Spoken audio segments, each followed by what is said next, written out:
আজকের সমাজটা খারাপের দিকে যাচ্ছে। ডিজে বাজানো ছাড়া বিয়ে হয় না এমন আছে না নাই? ডিজে বাজায়, বাজিয়ে বিয়ে দেয়। আমি বলেছি এক বাড়িতে গেলাম, কয় একটা বিশেষ দিন তোমরা এই কাজ, তোমাদের অসুবিধাটা কোন জায়গায়? আমি চিন্তা করে রেখেছি ওর বাড়ি যেদিন কেউ মারা যাবে ওই দিন আমার টাকায় আমি ডিজে ভাড়া করে এনে বলবো দে কুপান বাজা।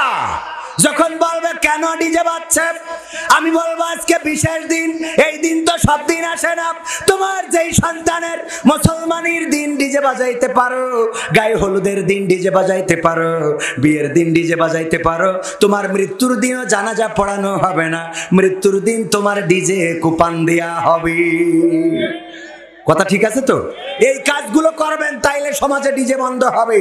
আর ডিজে যদি বন্ধ করতে না পারেন, আজকে হিন্দুয়ানা কালচার আমার আপনার বাড়িতে ঢুকে গেছে, ছাদের উপরে ডিজে, আপনার বিল্ডিং এর উপরে ডিজে, এত জোরে গানই শোনা যায় না, খালি বাড়ি খালি বাড়ি, নামাজের সময় টুমায় কিছু দেখে না। এই অবস্থা আমাদের সমাজে কি চলতে দেয়া যাবে? আমার যুবকেরা সচেতন হওয়ার দরকার আছে না নাই? ওগো যুবকেরা, যেখানে ডিজে, যেখানে অন্যায়, সেখানে প্রতিরোধ করার মতো তোমাদের সাহস কি আছে? যাদের সাহস আছে একটু দেখতে চাই। নারায়ে তাকবীর, নারায়ে তাকবীর, আল কোরআনের আলো, আল হাদিসের আলো, নারায়ে তাকবীর। অপরাধ যেখানে, প্রতিবাদ যদি সেখানে আমরা করতে ব্যর্থ হই, তাহলে এই সমাজের পরিবর্তন আসবে। সম্মানিত ভাইয়েরা, আজকে একজন আলেমে দ্বীন মারা গিয়েছেন, আপনারা জানেন তো? জানেন কিনা? আমার ভাইজান আগেই বলেছেন।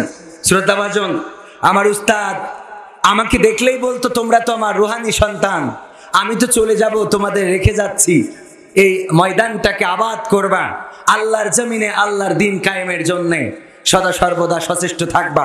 সর্বশেষ দেখা হয়েছে কাতারে, আজ থেকে 2 মাস আগে, জানুয়ারিতে উনিও গিয়েছিলেন কাতারে প্রোগ্রাম করার জন্য, এবং আমিও গিয়েছিলাম প্রোগ্রাম করার জন্য। আমরা একই সাথে দুপুরের লাঞ্চ করেছি 2 দিন, এবং আমার জন্য উনি পরের দিন লাঞ্চ করে ফেলেছেন, আমার অপেক্ষায় বসে রয়েছেন। যাওয়ার পরে বলে এত দেরি করে আসলা কেন? এই মাওলানা আল্লামা লুৎফর রহমান রাহিমাহুল্লাহ উনি চলে গিয়েছেন চিরজনমের মতো বিদায় নিয়ে। আমরা দোয়া করি আল্লাহ রাব্বুল আলামিন যেন ওনার জান্নাতুল ফেরদাউস দান করেন, বলেন আমিন। ওনার কবরটাকে রিয়াজুল জান্নাত বানিয়ে দিন, বলেন আমিন। জীবনের অনিচ্ছাকৃত ইচ্ছাকৃত যদি কোনো গুনাহ থেকে থাকে আল্লাহ রাব্বুল আলামিন যেন ক্ষমা করে দিন, বলেন আমিন। ওগো আমার ভাইরা, এভাবেই তো কত মানুষ চলে যায়। কোরআনের পাখি চলে গেল চিরজনমের মতো বিদায় নিয়ে, অন্ধকার কবরে পাড়ি জমালো। গোটা বাংলাদেশে কত গান গেয়েছি আমি, কোরআনের বাক পাখির মুক্তি চেয়ে গান শোনাতাম, বাইরে যেতাম, বিদেশের বাইরে গেলেই মানুষেরা জিজ্ঞাসা করতো কবে আবার কোরআনের পাখি ফিরে আসবে, কবে আবার তার মুখে গান শোনা যাবে। সান্ত্বনা দিতাম আজ হোক কাল হোক আবার কোরআনের পাখি মুক্ত বাতাসে ঘুরে বেড়াবে। কিন্তু দুঃখজনক হলেও সত্য, এখন বিদেশে গেলে আক্ষেপ করে বলে হুজুর অনেক দিন ধরে আশা পুষে রেখেছিলাম, কোনো একদিন কোরআনের পাখি বের হবে, আবার কোরআনের ময়দানে কথা বলবে, কিন্তু সেই কোরআনের পাখির কণ্ঠে তো আর ওয়াজ শুনবো না। আমি সান্ত্বনা দিয়ে বলি, আমার আজহারি ভাই যেমন বলেছিলেন আমরা কোরআনের পাখির কণ্ঠে আবার জান্নাতে বসে ওয়াজ শুনতে চাই, বলেন ঠিক না বেঠিক? আল্লাহ রাব্বুল আলামিন যেন আমাদের সেই ঈমান আমল গঠন করার তৌফিক দান করে দেন, বলেন আমিন।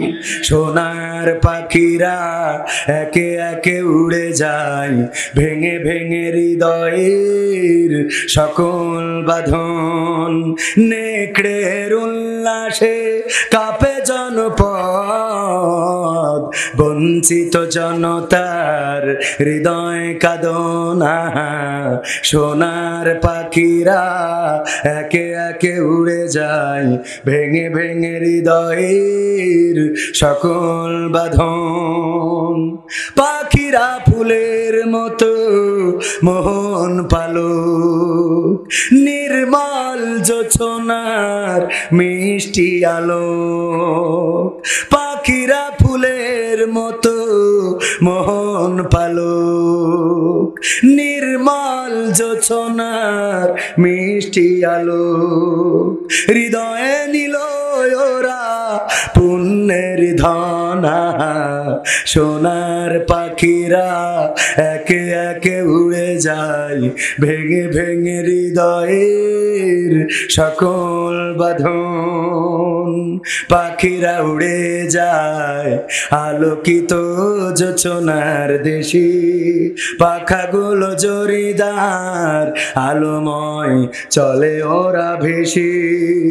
ওদের প্রাণের সুর হৃদয়ে বাজে, কি সুবাস মধুময় সকল কাজে। ওদের প্রাণের সুর হৃদয়ে বাজে, কি সুবাস মধুময় সকল কাজে। শাহাদাত বেছে নেয় সাহসী যে জনা, সোনার পাখিরা একে একে উড়ে যায়, ভেঙে ভেঙে হৃদয়ের সকল বাঁধন। নেকড়ের উল্লাসে কাঁপে জনপদ, বঞ্চিত জনতার হৃদয়ে কাঁদনা। সোনার পাখিরা একে একে উড়ে যায়, ভেঙে ভেঙে হৃদয়ের সকল বাঁধন। একে একে উড়ে যায়, কোথায় চলে যায়, কোন দেশে হারিয়ে যায়, আর আমরা এতিম হয়ে যাই। ওদের সাথে আমাদের আর দেখা হবে না। আল্লাহ রাব্বুল আলামিন যদি ক্ষমা করেন আর জান্নাতে যদি দেখা করার ব্যবস্থা করে দেন, এটাই আমাদের বড় পাওয়া হবে। ওগো আমার ভাইরা, একদিন আমরাও চলে যাব। যেই মানুষটা আজকে চলে গেল, আমি যার জন্য আপনাদের সামনে কথা বলছি, একদিন আমিও চলে যাব। আমাকে নিয়ে অনেক আলেম ওলামা কথা বলবে না? আপনিও চলে যাবেন। অনেকে এখানে আছেন, কার জানাজা কবে হবে আমি জানবো না, আবার আমার জানাজা কবে হবে আপনারা জানবেন না।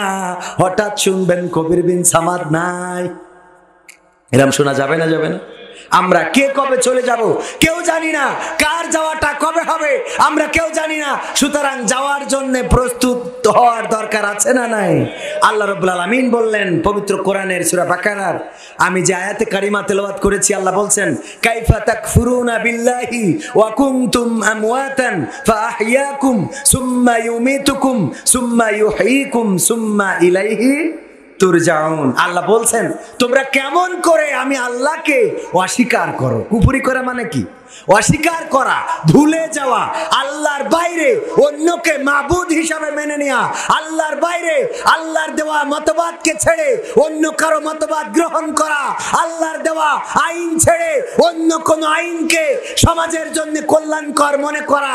এটা আল্লাহ আক্ষেপ করে বলছেন যে তোমরা কেমন করে আমাকে ভুলে যাও, আমাকে অস্বীকার করো, আমার সাথে বৃদ্ধাচরণ করো, অথচ তোমরা ছিলে মৃত, তোমাদের কোনো জীবন ছিল না, আকার ছিল না, আকৃতি ছিল না, আমি তোমাদের জীবন দিয়েছি, আবার একদিন আমি তোমাদের মৃত্যু ঘটাবো, আবার আমি তোমাদের পুনরুজ্জীবিত করব।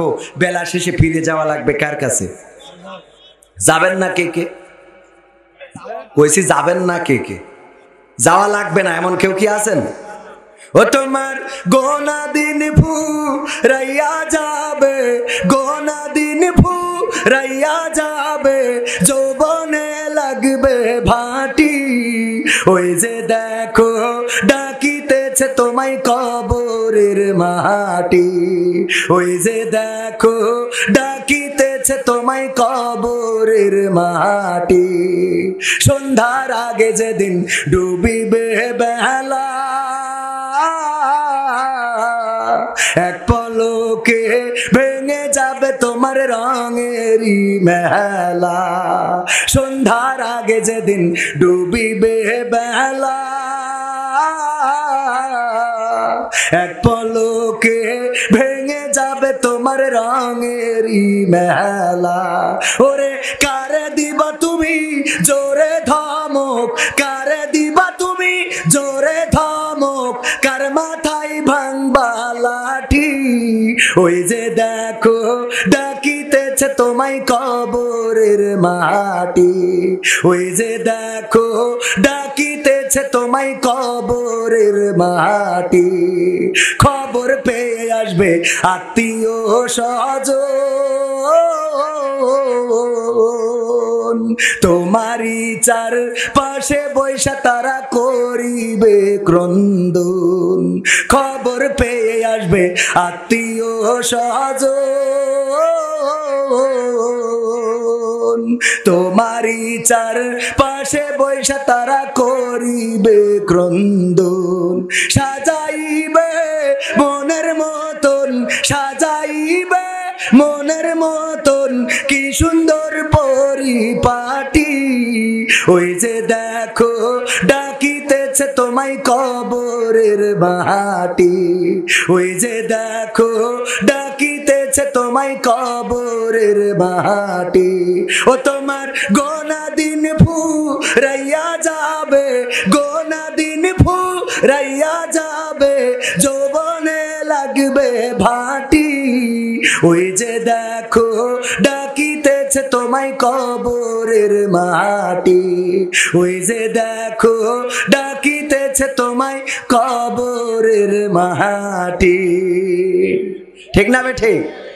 ওগো আমার ভাইরা, মসজিদে যান, খাটিয়ার কাছে জিজ্ঞাসা করেন, ওগো খাটিয়া কয়দিন আগে তুমি আমার দাদাকে নিয়ে গেলে, তার কয়দিন পরে আমার বাবাকে নিয়ে গেলে, এই তো কিছুদিন আগে আমার গ্রামের বন্ধুকে নিয়ে গেলে, ওগো খাটিয়া বলো দেখি এখন তুমি কার অপেক্ষায় পথে আছো?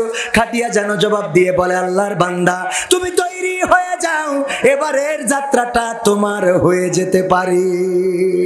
কবরের কাছে যাবেন, যে কবরের কাছে যে আশা করবেন, ওগো কবরের মাটি তুমি তো কয় তোমার মধ্যে আমার দাদার বসবাস, তোমার মধ্যে আমার বাবার বসবাস, তোমার মধ্যে আমার চাচার বসবাস, তোমার মধ্যে গ্রামের অনেকের বসবাস, ওগো কবরের মাটি বলো দেখি এবার তোমার মধ্যে কে আসবে, তোমার মধ্যে কার ঘর হবে? কবর যেন ডাক দিয়ে বলে, আল্লাহর বান্দা তৈরি হও, তৈরি হয়ে যাও, এবার আমার মধ্যে তোমার ঘরটা নির্মাণ করা হয়ে যেতে পারে। এই কবরে যাওয়া লাগবে ভাইরা আমার। আল্লাহর নবী একদিন সাহাবীদেরকে জড়ো করলেন, সাহাবীদেরকে ডাকলেন, তারপরে বললেন, ওগো আমার সাহাবীরা, আমি তোমাদের সামনে একটা ঘটনা বলবো, এই ঘটনা শোনার পরে তোমরা যদি বুঝতে পারো তাহলে সাই দিবা, যদি বুঝতে না পারো প্রশ্ন করবা। কি ঘটনা? আল্লাহর নবী বললেন, একজন মরুপথিক 1 মাসের রাস্তা যাবেন। কয় মাসের? 1 মাসের রাস্তা।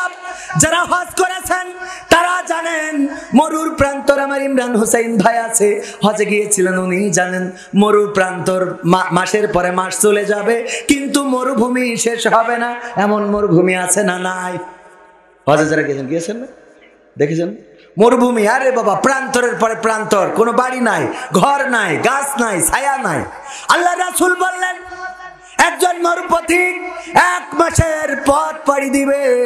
সেই 1 মাসের পথ পাড়ি দেওয়ার জন্য যা খাবার লাগে, পানি লাগে, যা কিছু লাগে নিয়ে নিল, কিন্তু 15 দিন যাওয়ার পরে তার খাবার সামগ্রী ফুরিয়ে গেল, তার পানি ফুরিয়ে গেল।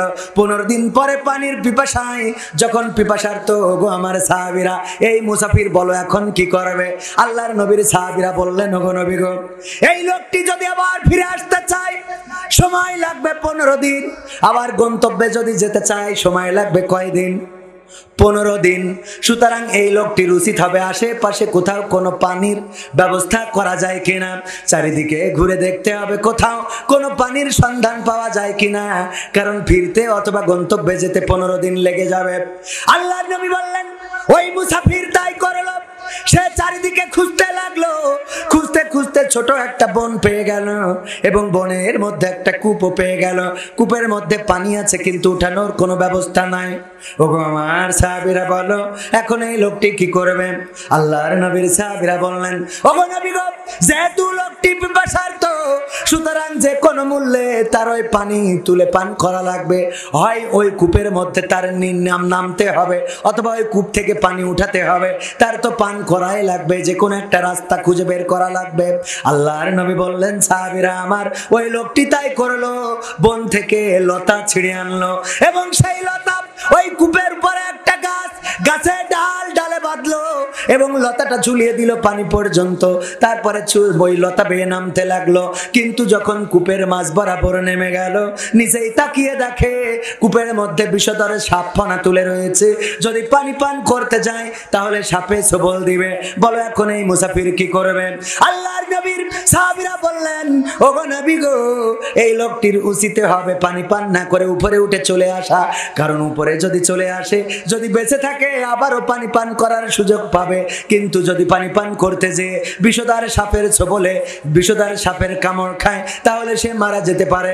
আল্লাহর নবী বললেন, লোকটি তাই চিন্তা করলো এবং এই মুসাফির উঠে আসার জন্য যখন লতাটা বেয়ে উপরের দিকে উঠার জন্য তাকালো, তখন দেখে ওই উপরে যেই কূপ থেকে কূপে নেমেছে, ওই কূপের মুখে একটি বন থেকে বাঘ এসে চেয়ে রয়েছে, ক্ষুধার্ত বাঘ। যদি সে উপরে ওঠে তাহলে তাকে বাঘে খেয়ে ফেলবে। এখন লোকটি কি করবে? আল্লাহর নবীর সাহাবীরা বললেন, ও নবী, এই লোকটির উচিত হবে ওই লতাটা আঁকড়ে ধরে বসে থাকা ততক্ষণ পর্যন্ত, যতক্ষণ পর্যন্ত না ওই সাপ পানির মধ্যে চলে যায় অথবা ওই বাঘ বনে চলে যায়। আল্লাহর নবী বললেন, সাহাবীরা আমার, এই লোকটি এই চিন্তা করে ওই লতাটা ধরে থাকার চেষ্টা করলো এবং লতাটা আঁকড়ে ধরে যখন আছে, হঠাৎ করে বাঘ উপরে চলে গিয়েছে কিনা দেখার জন্য যখন উপরের দিকে তাকালো, দেখলো ওই গাছের সাথে যে লতাটা বেঁধে রেখেছে, ওই লতাটা কুটকুট কুটকুট করে দুইটা ইঁদুর এসে কেটে দিচ্ছে। একটা হলো কালো ইঁদুর আর একটা সাদা ইঁদুর। কালো ইঁদুরটা যখন কেটে দেয়, সাদা ইঁদুরটা বসে থাকে, আর সাদা ইঁদুরটা যখন কেটে দেয়, কাটতে থাকে, তখন কালো ইঁদুরটা বসে থাকে। আল্লাহর নবী বললেন, ওগো সাহাবীরা বলো এখন ওই মুসাফিরের চিন্তাটা কি হবে? আল্লাহর নবীর সাহাবীরা বললেন, ওগো নবী গো, এখন ওই মুসাফিরের চিন্তা করতে হবে ওই লতাটা কাটতে যতটুকু সময় লাগে, এই লোকটির মারা যেতে ততটুকু সময় বাকি আছে। ঠিক না ভাই? ঠিক। আল্লাহ রাসূল বললেন, আমি তোমাদের উদাহরণ দিলাম, আমি তোমাদের। আল্লাহ রাসূল সাল্লাল্লাহু আলাইহি ওয়াসাল্লাম মাঝে মাঝে প্র্যাকটিক্যালে দিন শিখাতেন। সেটা কেমন?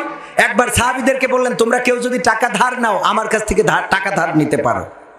বললেন, আল্লাহ রাসূল সত্যিই কি ধার দিবেন? হ্যাঁ, ধার দিব। তবে এই ধার দিয়ে নেওয়া টাকা কে কোন ভাবে খরচ করেছো, এক সপ্তাহ পরে আমি যেভাবে হিসেব চাইবো সেইভাবে হিসেব দিতে হবে। সাহাবীরা বললেন, রাজি আছি। এক একজন 10 টাকা 20 টাকা সেই সময়ের মুদ্রা অনুযায়ী যার যতটুকু প্রয়োজন ধার নিল। আল্লাহ রাসূল সাল্লাল্লাহু আলাইহি সাল্লাম ধার দিলেন এবং যেদিন হিসাব নেবেন ওই দিন মরুর মধ্যে একটা পাথর রেখে দিলেন। কি রাখলেন? পাথর। রাখার পরে মরুর উত্তাপে, ওই যে আগেই বলেছি যারা হজে গিয়েছেন তারা জানেন যে যখন তাপ পড়ে তখন খালি পায়ে হাঁটার কোনো সুযোগ অন্তত মক্কা মদিনায় থাকে না। তো ওই জায়গায় পাথর রোদের মধ্যে দিয়ে রেখেছেন। আল্লাহ রাসূল এবার সাহাবীদেরকে ডাকলেন, ডেকে বললেন, আসো, ওই পাথরের উপরে খালি পায়ে দাঁড়িয়ে তোমরা কোন টাকা কোন পথে ব্যয় করেছো হিসেবটা দিবা। সাহাবীরা ওঠে আর যেই হিসাব দিতে যায় সেই পায়ে এত তাপ লাগে যে সাথে সাথে ঝাঁপ দেয়। ওমর রাদিয়াল্লাহু তাআলা আনহু অল্প টাকা নিয়েছিলেন এবং খুব দ্রুতই নিজের হিসেবটা শেষ করে ঝাঁপ দিয়েছিলেন এবং বললেন, আমি সাকসেস। আল্লাহ রাসূল বললেন, আমি তোমাদের এটা করেছি এই জন্যে যে পরকালের ময়দান, গোটা জিন্দেগির আয় ব্যয়ের হিসাব, উপার্জনের হিসাব, টাকার হিসাব, আমলের হিসাব সব দিতে হবে উত্তপ্ত ময়দানে থেকে। সেখানে কিভাবে হিসাব দিবা একবার একটু চিন্তা করে দেখো। এখানে যদি এক সপ্তাহের হিসাব তুমি এই পাথরের উপরে দাঁড়িয়ে দিতে না পারো, গোটা জিন্দেগির হিসাব কিভাবে দিবা? আল্লাহু আকবার। আল্লাহ রাসূল সাল্লাল্লাহু আলাইহি ওয়াসাল্লাম প্র্যাকটিক্যালি বুঝাতেন। আল্লাহ রাসূলের স্ত্রীরা বললেন, আল্লাহ রাসূল আপনি কোন স্ত্রীকে সবচেয়ে বেশি ভালোবাসেন? আল্লাহ রাসূল বলল, উত্তর কি আজকে দেওয়া লাগবে? বললো, আজকে দিলে ভালো হয়। বললো, আজ দেবো না, কালকে দেবো। আজ দেবো না, কালকে দেবো। পরে কি করলেন? রাত্রে সব বিবিদের ঘরে গেলেন এবং একটা করে খুরমা দিলেন আর বললেন, এই যে খুরমা দিলাম আর কেউ যেন না জানে, অন্তত আমার জিন্দেগিতে কারো কাছে যেন বলবা না যে আমি তোমাকে খুরমা দিয়েছি।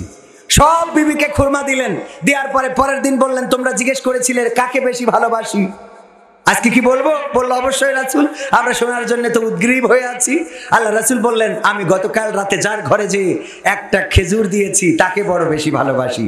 দিয়েছেন সবার, সব স্ত্রীর যে কয়জন ছিল 7 জন, মতান্তরে 9 জন একসাথে, এই সবাইকে দিয়েছেন এবং সবাই খুশি হয়ে গেল। আল্লাহ রাসূল তো আমার ঘরে এসে আমাকে একটা খেজুর দিয়েছে। এটা ছিল রাসূল সাল্লাল্লাহু আলাইহি সাল্লামের হিকমত। বলেন আলহামদুলিল্লাহ। আল্লাহ রাসূল স্ত্রীদের নিয়ে আনন্দ করতেন কেমন? আম্মা আয়েশা রাদিয়াল্লাহু তাআলা আনহার খবর আপনারা জানেন।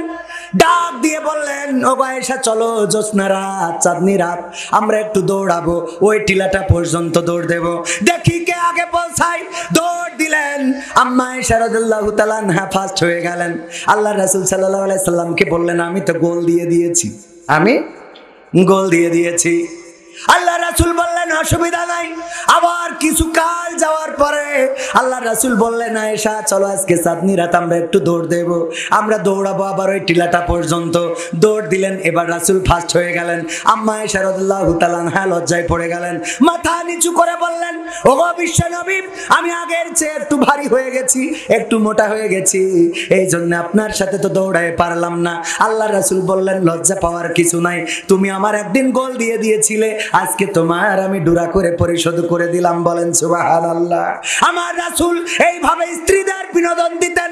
আর এখন আমাদের স্ত্রীদের নিয়ে এমন বিনোদন দেওয়ার মতো কোন আল্লাহর ওলি আছে নাকি? আছেন? যা আপনার স্ত্রীকে নিয়ে, আমি গত কোন জায়গায় বলেছি, আপনার স্ত্রীকে নিয়ে র্যাকেট খেলবেন, তবে এই র্যাকেট খেলা আবার যেন স্ত্রীর সাথে আবার দেওয়ার করে না, এদিকটা খেয়াল রাখবেন। র্যাকেট খেলা কি খারাপ? না, স্ত্রীর সাথে খেলবেন, পাঁচিল দিয়া বাড়িতে লাইট লাগাই এমন জায়গায় খেলার দরকার নেই, যাবার অন্যরা ভিডিও করে বা ফেসবুকে ছেড়ে যায়। হ্যাঁ, এদিকটা খেয়াল রাখবেন। এখন তো বেকায়দা সব ভিডিও হয়ে যায়। কোনে কি আগে টয়লেটে গেলে চারিপাশে তাকাই দেখিন যে কি আছে কি নেই, শয়তানের অভাব আছে, কোথায় কোন ভিডিও হয়ে যাচ্ছে, আর আল্লাহর কাছে ক্যামেরার অভাব আছে। সুতরাং আমি সূরা আল ইমরানের যে আয়াতটা বলেছিলাম, মনে আছে কিনা? ইয়া আইয়ুহাল্লাযীনা আমানুত্তাকুল্লাহ হাক্কা তুকাতিহি ওয়া লা তামুতুন্না ইল্লা ওয়া আনতুম মুসলিমুন। যে আল্লাহ বলছে ভয় করো যেমন করে ভয় করা উচিত। কেমন ভয়?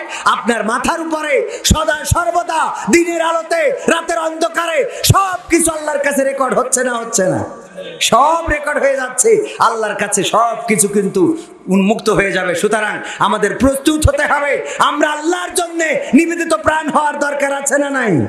আল্লাহর জমিনে আল্লাহর দ্বীন কায়েম করার জন্য, আল্লাহর জমিনে আল্লাহর কোরআন কায়েম করার জন্য নিবেদিত প্রাণ হওয়ার দরকার আছে না নাই? যেমন নিবেদিত প্রাণ ছিলেন কোরআনের পাখি, যেমন নিবেদিত প্রাণ ছিলেন আল্লামা লুৎফুর রহমান, অনেকেই কোরআনের সাথে থাকার কারণে শহীদ হয়ে আল্লাহর কাছে পৌঁছে গিয়েছে না যায় নাই? কোরআনের সাথে যারা করবে দ্বন্দ্ব, তাদের সাথে কবু হবে না আপোষ। হবে? কোরআনের সাথে যারা করবে দ্বন্দ্ব, তাদের সাথে কবু হবে না আপোষ। কোরআনের সাথে যারা করবে দ্বন্দ্ব, তাদের সাথে কবু হবে না আপোষ। জেল জুলুম হলেও হবে, জেল জুলুম হলেও হবে, বিবেকের কাছে তবু রব নির্দোষ। আমার রবের কাছে রব নির্দোষ, মহান প্রভুর কাছে রব নির্দোষ। কোরআনের সাথে যারা করবে দ্বন্দ্ব, তাদের সাথে কবু হবে না। কোরআনের কথা যারা বলে যায় আজ, তাদের দমাতে কত ফন্দি, কাউকে ধরে নিয়ে দিয়েছে ফাঁসি, কাউকে রেখেছে আজ বন্দি। রেখেছে না রাখে নাই? আল্লামা মামুনুল হক এখনো কারাগারে আছে না নাই? অথচ পরিমণি যখন জেলখানায় যায়, পরিমণি বের হলো, ডাক্তার সাহেব বের হলো, ডাক্তার সাবরিনা বের হলো, কিন্তু আমার মামুনুল হকের এখন পর্যন্ত জামিন হইল না। ঠিক না বেঠে? ঠিক না বেঠে? শুধু তাই না, ওরা যখন বের হয় ওদের হাতে মেহেদির রং পাওয়া যায়, আর আলেম ওলামা যখন বের হয় হুইল চেয়ারে করে বের করা লাগে। সত্য বলছি না মিথ্যা বলছি? কোরআনের সাথে যারা করবে দ্বন্দ্ব, তাদের সাথে কবু হবে না আপোষ। কোরআনের পথে যারা চলে যায় আজ, তাদের দমাতে কত ফন্দি, কাউকে ধরে নিয়ে দিচ্ছে ফাঁসি, কাউকে রেখেছে আজ বন্দি।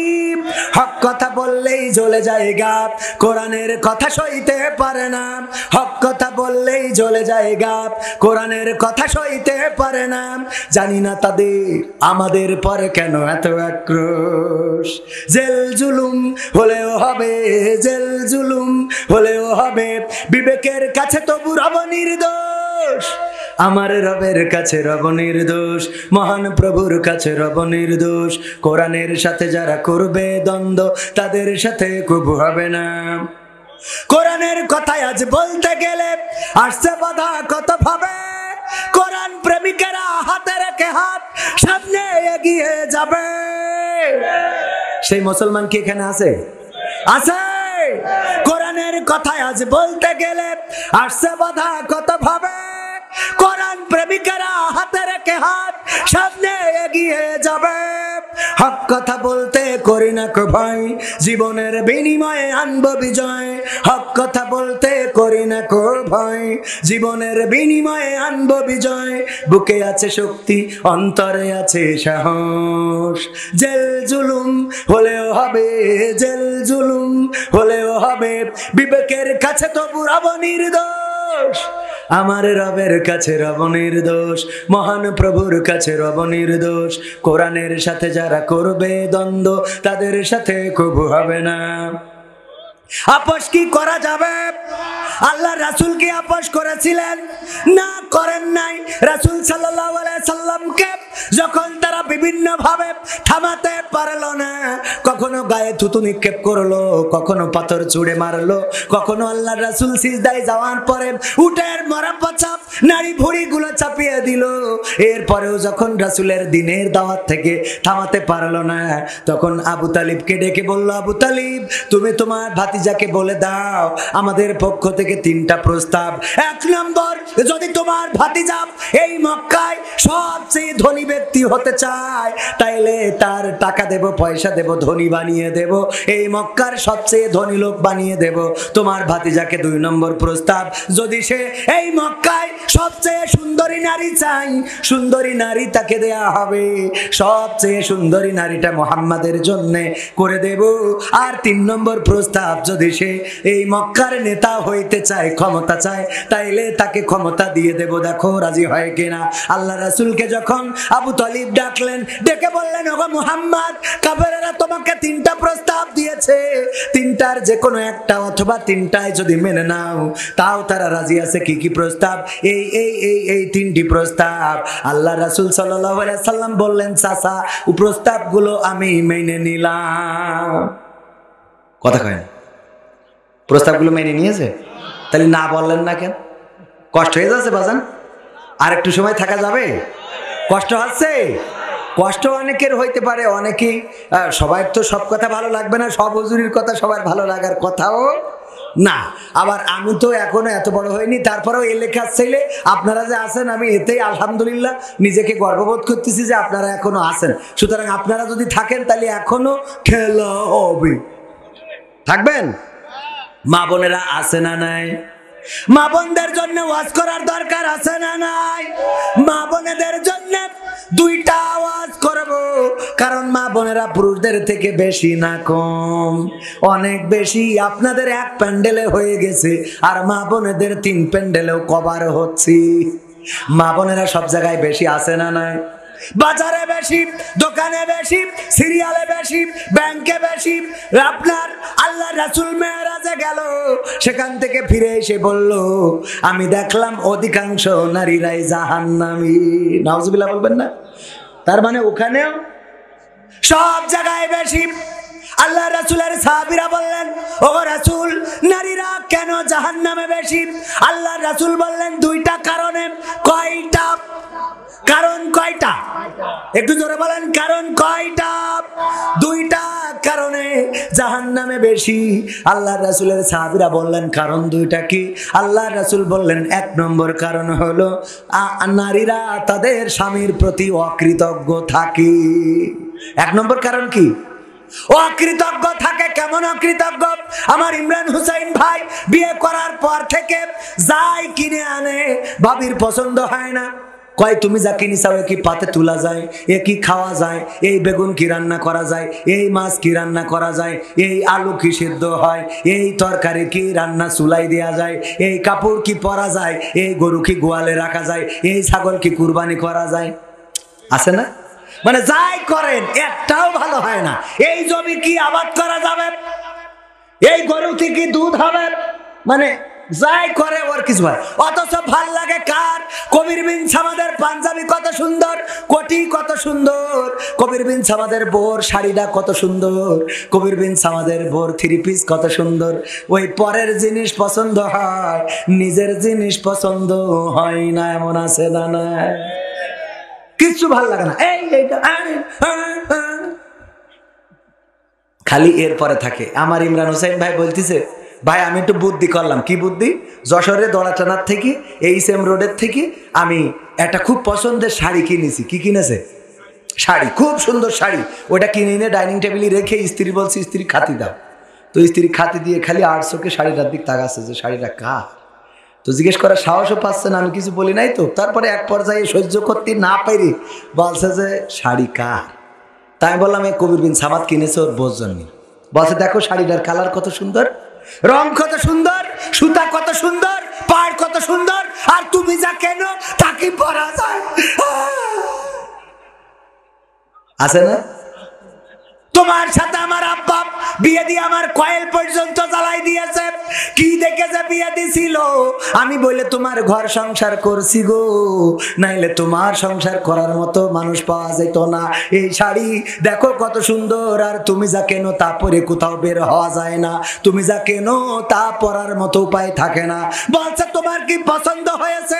হ্যাঁ বড্ড পছন্দ হয়েছে, তাইলে এই শাড়ি তুমি নাও। কবির বিন সামাদ আমার বন্ধু মানুষ, আমি তার বুঝায় বলবানে, যদি সে বুঝ না মানে আমি তার জরিমানা দিয়া লাগে দিবানে। যদি সে আমার নামে মামলা করে, কেস করে, জেল হয়, ফাঁসি হয়, যা হয় হইবানে, তাও তোমার জন্য খাটতে রাজি আছি। তুমি শাড়িটা নাও। বউ শাড়িটা নিয়ে ওরে আনন্দ দেখে কি ডারে। শোয়ার সময় ইমরান হোসেন ভাই বলছে স্ত্রী গো আমি যে শাড়িটা আনলাম তোমার পছন্দ হয়েছে নাকি? কয় পছন্দ হবে না কেন? তুমি যা কেন তা তো পরা যায় না। তোমার চোখ তো আল্লাহ দুটা মার্বেল দিয়েছে, তুমি ওই চোখে ভালো করে দেখো না। তোমার বন্ধু কিনেছে কবির বিন সামাদ তার বোর জন্য কত সুন্দর শাড়ি, আমার আজকে একটা মনোভূত শাড়ি হয়েছে। ইমরান হোসেন ভাই বলছে ওই বিবি গো বলা যায় না কে কবে মারা যাব। হতে পারে আজকে রাত্রে তুমি চলে যেতে পারো, অথবা আমি চলে যেতে পারি। আমার মনের কথাটা যদি তোমারে না বলে মারা যায়, অথবা তুমি যদি চলে যাও, তাইলে বড্ড কষ্ট থেকে যাবে। দেখো আমি আসলে নিজের টাকা দিয়ে নিজে পছন্দ করে আজকে তোমার জন্য এই শাড়িটা এনেছি। বলছে তালিয়ের রং থাকবে না। তালিয়ের ওর কি খুশি করা কোনোভাবে সম্ভব? বলেন, তালিয়ের রং থাকবে না এমন নারী আছে না নাই? যাই করেন ওর পছন্দ হবে না। আমার ইমরান ভাইয়ের বউ কিন্তু এই কাজ করেনি, এটা উদাহরণ দিলাম ভাইকে দিয়ে। এক হুজুর আমার সাথে এই ঘটনা বলেছিল কুমিল্লায়। এক হুজুর কুমিল্লায় আমাকে এই ঘটনা বলছে যে এই বুদ্ধি করে এইভাবে ধরা খাইছি। শুধু তাই না, আমার সভাপতি সাহেব নাম কি জনাব হযরত মাওলানা আব্দুল আজিজ সাহেব, অত্যন্ত শ্রদ্ধাভাজন ব্যক্তি। মাহমুদ ভাই আমাদের যুবক মানুষ, আমার সাথে কেবল পরিচয় হলো, ইতিপূর্বেও কথা হয়েছে। ওনার কলিজার টুকরা সন্তান আমাদের মাওলানা সাহেব, উনি যখন বিয়ে করেছিলেন ওনার স্ত্রী শ্বশুর বাড়ি থেকে একটা গরু পেয়েছিল। তাও গরু এমন গরু যেন গরু না, এক্সরা কাগজ নিয়ে এসে, এক্সরা কাগজ বোঝা গেছে তো? তার মানে পাজার কাঠিগুলো এমন কায়দায় দেখা যাচ্ছে মনে আছে গরু না, গরু এক্সরা করতে দিয়েছে। এক শালা টেনেছে আর এক শালা ঠেলেছে। এই অভয়নগর আসতে যাই, আবার চেঙ্গুটিয়ায় আসতে যাই 3বার ব্রেক ফেল করেছে, ল্যাজ ধরে স্টার্ট দিতে হয়েছে। কিছু গরুর দেখেন না স্টার্ট না দিলে ওঠে না, ভাই আছে না? হ্যাঁ, এই স্টার্ট দিয়ে নিয়ে শ্বশুর বাড়ি এসে গরু দিয়ে গেছে। ওই ব্রিটিশ আমলে গরুটা দিল। এখন আমার মাওলানা সাহেব যখন অভয়নগরে 5 কাঠা জমি কিনেছে, কিনার পরে একটা বাড়ি বানাইছে 5 তলা।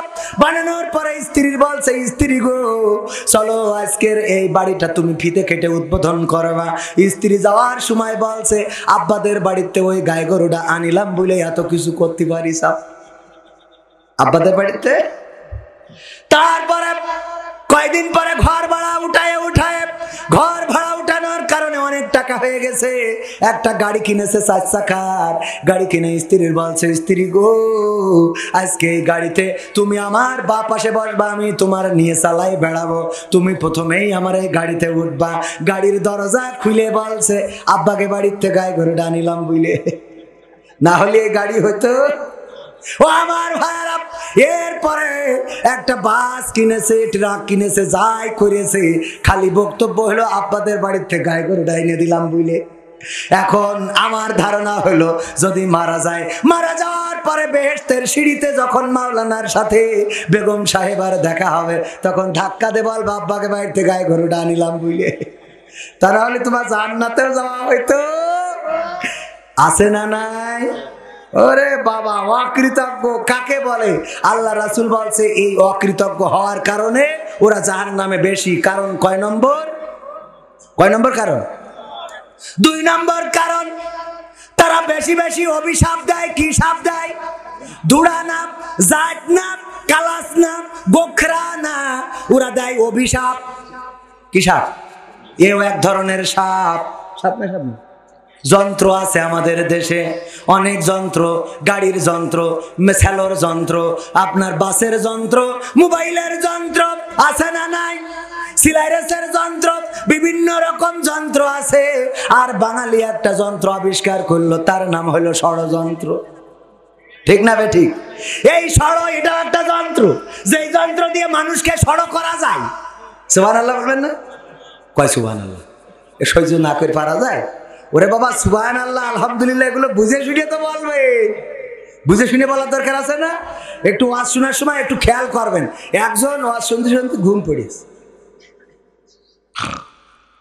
তো এখন হুজুর কালেকশন করতেছে, বলছে 50,000 টাকা দেওয়ার মতো কে আছেন? হাত উঁচু করেন, দোয়া করে দেব। কেউ হাত উঁচু করে না, করে না, করে না। হুজুর জোরে চিল্লায়ে বলছে, কে আছেন? হাত উঁচু করেন। ও ঘুমিতে উঠে পরে হাত উঁচু, মানে এর আগের টুক তো শুনতে পাইনি। হাত উঁচু করার পরে দেখে কেউ হাত তোলে নাই, শুধু ও একা। এরপরে হুজুর বলছে, যুবক তোমার নাম কি? বলছে হযরত মাওলানা ইমরান হুসাইন। বলছে আল্লাহ, 50,000 টাকা দেওয়ার মতো তোমার একজন বান্দা পাইলাম। আল্লাহ তুমি ইব্রাহিম, আমার ইমরান হুসাইনকে কবুল করে নাও, নেখায়াত দিয়ে দাও। আর ও পকেটে হাতে দেখে 50 টাকাও তো নেই। এই জন্যে ওয়াজ শোনার সময় একটু বুঝে শুনে হাত উঁচু করার দরকার আছে না নাই? ইমাম সাহেব তারাবি পড়ায়, হঠাৎ যে ঘুম এসে গেছে, ঘুমাইছে।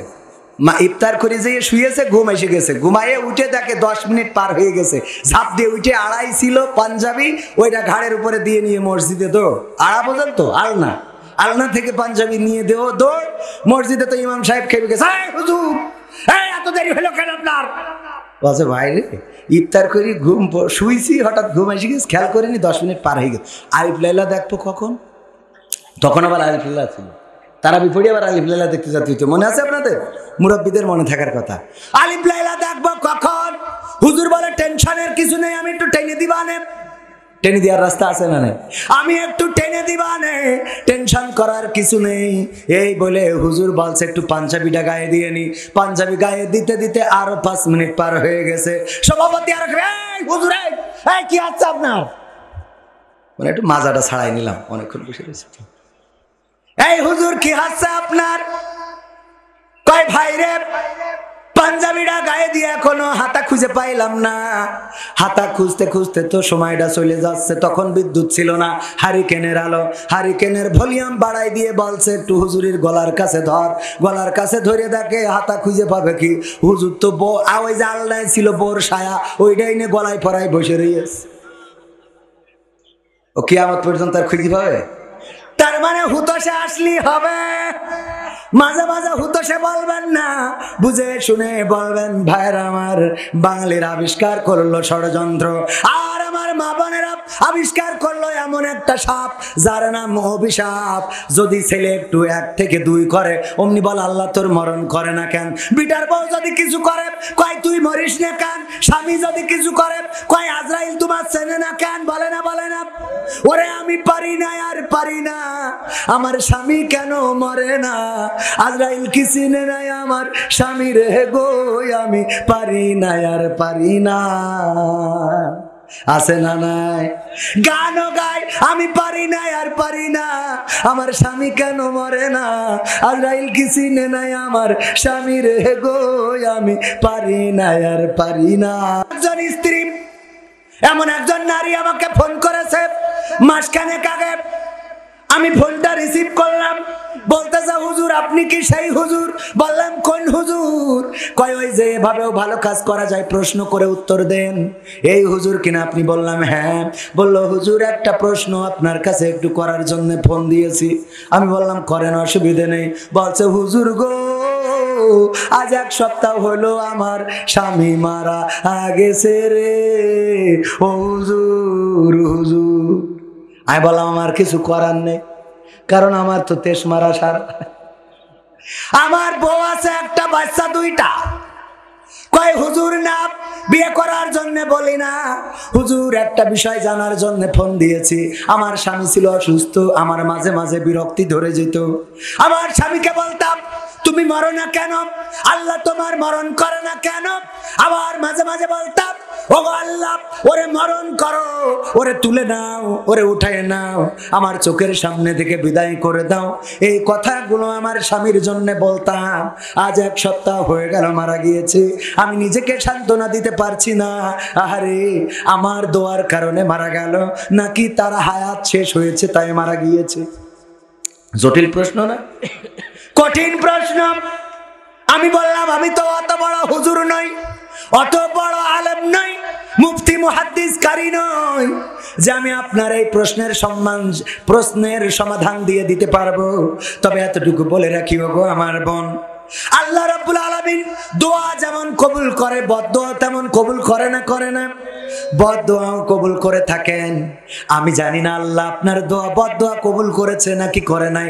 আবার এটাও জানি না যে আপনি আপনার স্বামীর হায়াত ফুরাইছে নাকি ফুরাই নাই। যদি বদদোয়া কবুল করে থাকে তাহলে আপনার বদদোয়ার কারণে মারা গিয়েছে, অথবা যদি হায়াত শেষ হয়ে যেয়ে থাকে সেই হায়াত শেষ হওয়ার জন্য মারা গিয়েছে। তবে আপনি যে জাহান্নামের পথটা আপনি ক্লিয়ার করেছেন সেটা আল্লাহ রাসূলের হাদিস অনুযায়ী প্রমাণ পাওয়া যায়। কারণ আমার রাসূল বলেছেন নারীরা জাহান্নামে যাবে তার 2টা কারণ। 1 নম্বর কারণ হলো তারা তাদের স্বামীর প্রতি কৃতজ্ঞ থাকে না, আর 2 নম্বর কারণ হলো তারা বেশি বেশি অভিশাপ দেয়। এই অনুযায়ী আপনি জাহান্নামে যাওয়ার একটা কারণ অলরেডি অর্জন করেছেন না করে নাই? আল্লাহ রাসূলের কন্যা ফাতেমা রাদিয়াল্লাহু তাআলা আনহার 2টা সন্তান ছিল, নাম কি? হাসান এবং হুসাইন রাদিয়াল্লাহু তাআলা আনহু। 2 জনে কান্না শুরু করেছেন, ওগো মা 3 দিন হয়ে গেল একটু খাবার জুটলো না গো মা, আর কত এই পেটে পাথর বেঁধে দিন চালাবো, মাগো একটু কি খাবারের ব্যবস্থা করা যায় না? ওগো মা আর তো ক্ষুধার যন্ত্রণা সহ্য করতে পারি না। আল্লাহ রাসূলের কন্যা ফাতেমা রাদিয়াল্লাহু তাআলা আনহা বললেন, ওগো হাসান, ওগো হুসাইন, তোমরা কেন বারবার আমাকে ডিস্টার্ব করো? বারবার কেন আমার কাছে কাঁদাকাটি করো? বারবার কেন আমাকে জ্বালাতন করো? তোমরা কি তোমাদের বাবাকে চোখে দেখতে পাও না? এই কথা যখন বলছিলেন আলী রাদিয়াল্লাহু তাআলা আনহু 3 দিন ধরে মদিনার অলিতে গলিতে ঘুরে বেড়িয়েছেন, 1 মুঠো খাবারের ব্যবস্থা করতে পারেন নাই, কোনো কাজের ব্যবস্থা করতে পারেন নাই। এই অবস্থায় বাড়িতে ফিরছিলেন, যখন এমন কথা শুনলেন ওই গেট থেকে বের হয়ে গেলেন। ফাতেমা রাদিয়াল্লাহু তাআলা আনহার বাড়িটা দেখেছেন না দেখেন নাই? আমার ইমরান ভাইও দেখেছেন না দেখেন নাই?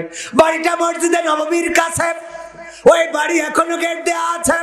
ফাতেমা রাদিয়াল্লাহু তাআলা আনহার বাড়ি আমার ভাইজান দেখেছে, কারণ হলো আমি এবং ভাই একসাথে ওখানে ছিলাম আলহামদুলিল্লাহ। এবং আমার মাসুম বিল্লাহ ভাই সিঙ্গাপুর থাকেন আলহামদুলিল্লাহ। যারা কাবা ঘর তাওয়াফ করেন নাই মনের মধ্যে স্বপ্ন রাখেন, আল্লাহ যেন আপনার কাবা ঘরটা তাওয়াফ করার তৌফিক দান করেন, বলেন আমিন। আল্লাহ রাসূলের রওজায় সালাম দেওয়ার দরকার আছে না নাই? ও আমার ভাইরা, এখন উমরায় যাওয়ার জন্য মেলা টাকা লাগে না। মাত্র একটা গরু যদি পোষেন আপনি 20,000, 25,000, 30,000, 40,000 টাকার একটা বাছুর গরু যদি কিনে আপনি লালন পালন করেন, 1 বছরের মধ্যে ওই গরুটার যে দাম বিক্রি হবে তাই দিয়ে উমরা করে আরো 2 টাকা বেঁচে থাকবে, বলেন সুবহানাল্লাহ। বাঁচবে না? বাঁচবে না? গরুর দাম কম না বেশি? 1,30,000, 40,000, 2 লাখ, 2.5 লাখ আছে না নাই? অথচ উমরা করতে 1,10,000, 20,000, 25-30,000 টাকা লাগে। ওখানে যাওয়ার টাকা হয় না, আর জমি বন্ধক রেখেছে বিঘে 2 লাখ টাকা। কথা কয় না? এই আছে না নাই? এরম আল্লাহর ওলি আপনাদের এলাকায় নেই, কিন্তু আমাদের এলাকায় জমি বন্ধক রাখে 2 লাখ টাকা বিঘে। তাও জমি রাখে না, টাকা দিয়ে কয় 6 মণ করে ধান বাড়ি পয়সা দিও। আরে বাবা, পাকামো করার জায়গা খুঁজে পাই না। ঠিক না বেঠে? বলে আমি সুদ খাই না। কি খায় না? সুদ খায় না, ও ধান খায়। সুদ খায় না ধান খায় এমন আছে। ওগো আমার ভাইরা, আল্লাহর নবীর জামাতা আলী রাদিয়াল্লাহু তাআলা আনহু বের হয়ে গেলেন। আল্লাহর নবীর কন্যা ফাতেমা রাদিয়াল্লাহু তাআলা আনহা দেখলেন স্বামী ঘরে ঢুকছিল, হঠাৎ করে আবার বের হয়ে গেছে। হাসান হুসাইনকে ডেকে বললেন, তোমাদের বাবা কই? বললেন, তো আমার বাবা যখন আপনি আমাদেরকে ধমক দিয়েছেন তখন বাবা গেট থেকে বের হয়ে গেছে। আল্লাহর নবীর কন্যা কিছুক্ষণ অপেক্ষা করলেন, যখন বাড়ি আসলো না চারিদিকে খোঁজা শুরু করে দিলেন, কোথাও পাইলেন না। বিশ্ব নবীর কাছে গেলেন, যে বললেন, ওগো আমার পিতা, আমি আজকে আপনার জামাইকে কষ্ট দিয়ে ফেলেছি। কি কষ্ট দিয়েছ গো মা?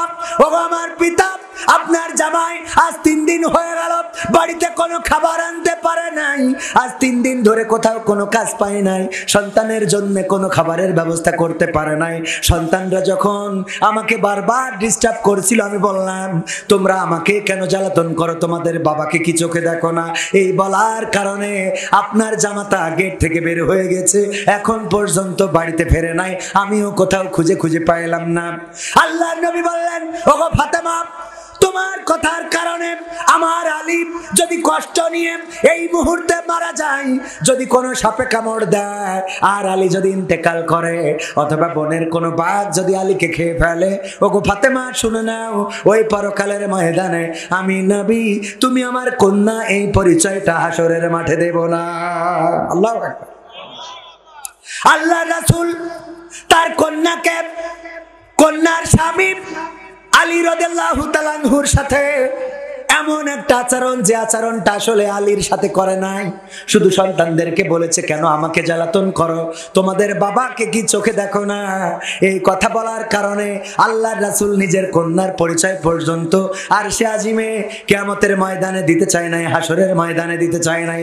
ওগো আমার ভাইয়েরা, ওগো আমার মায়েরা, পর্দার অন্তরালে যারা আছেন, এবার চিন্তা করে দেখেন, যারা অহরহ স্বামীর সাথে খারাপ আচরণ করেন, স্বামীকে কষ্ট দেন, গালমন্দ করেন, স্বামীর সাথে ব্যবহার খারাপ করেন, এই স্বামী যদি মারা যায়, আপনার প্রতি রাগ রেখে, ক্ষোভ রেখে, অভিমান রেখে যদি মারা যায়, আর আপনি যদি ক্ষমা চেয়ে না নিতে পারেন, বলেন আল্লাহর রাসূল কি উম্মত হিসাবে আপনার স্বীকার করবে?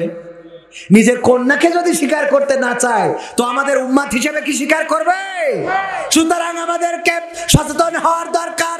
আমার নারীরা স্বামীদের সাথে ভালো ব্যবহার করবেন।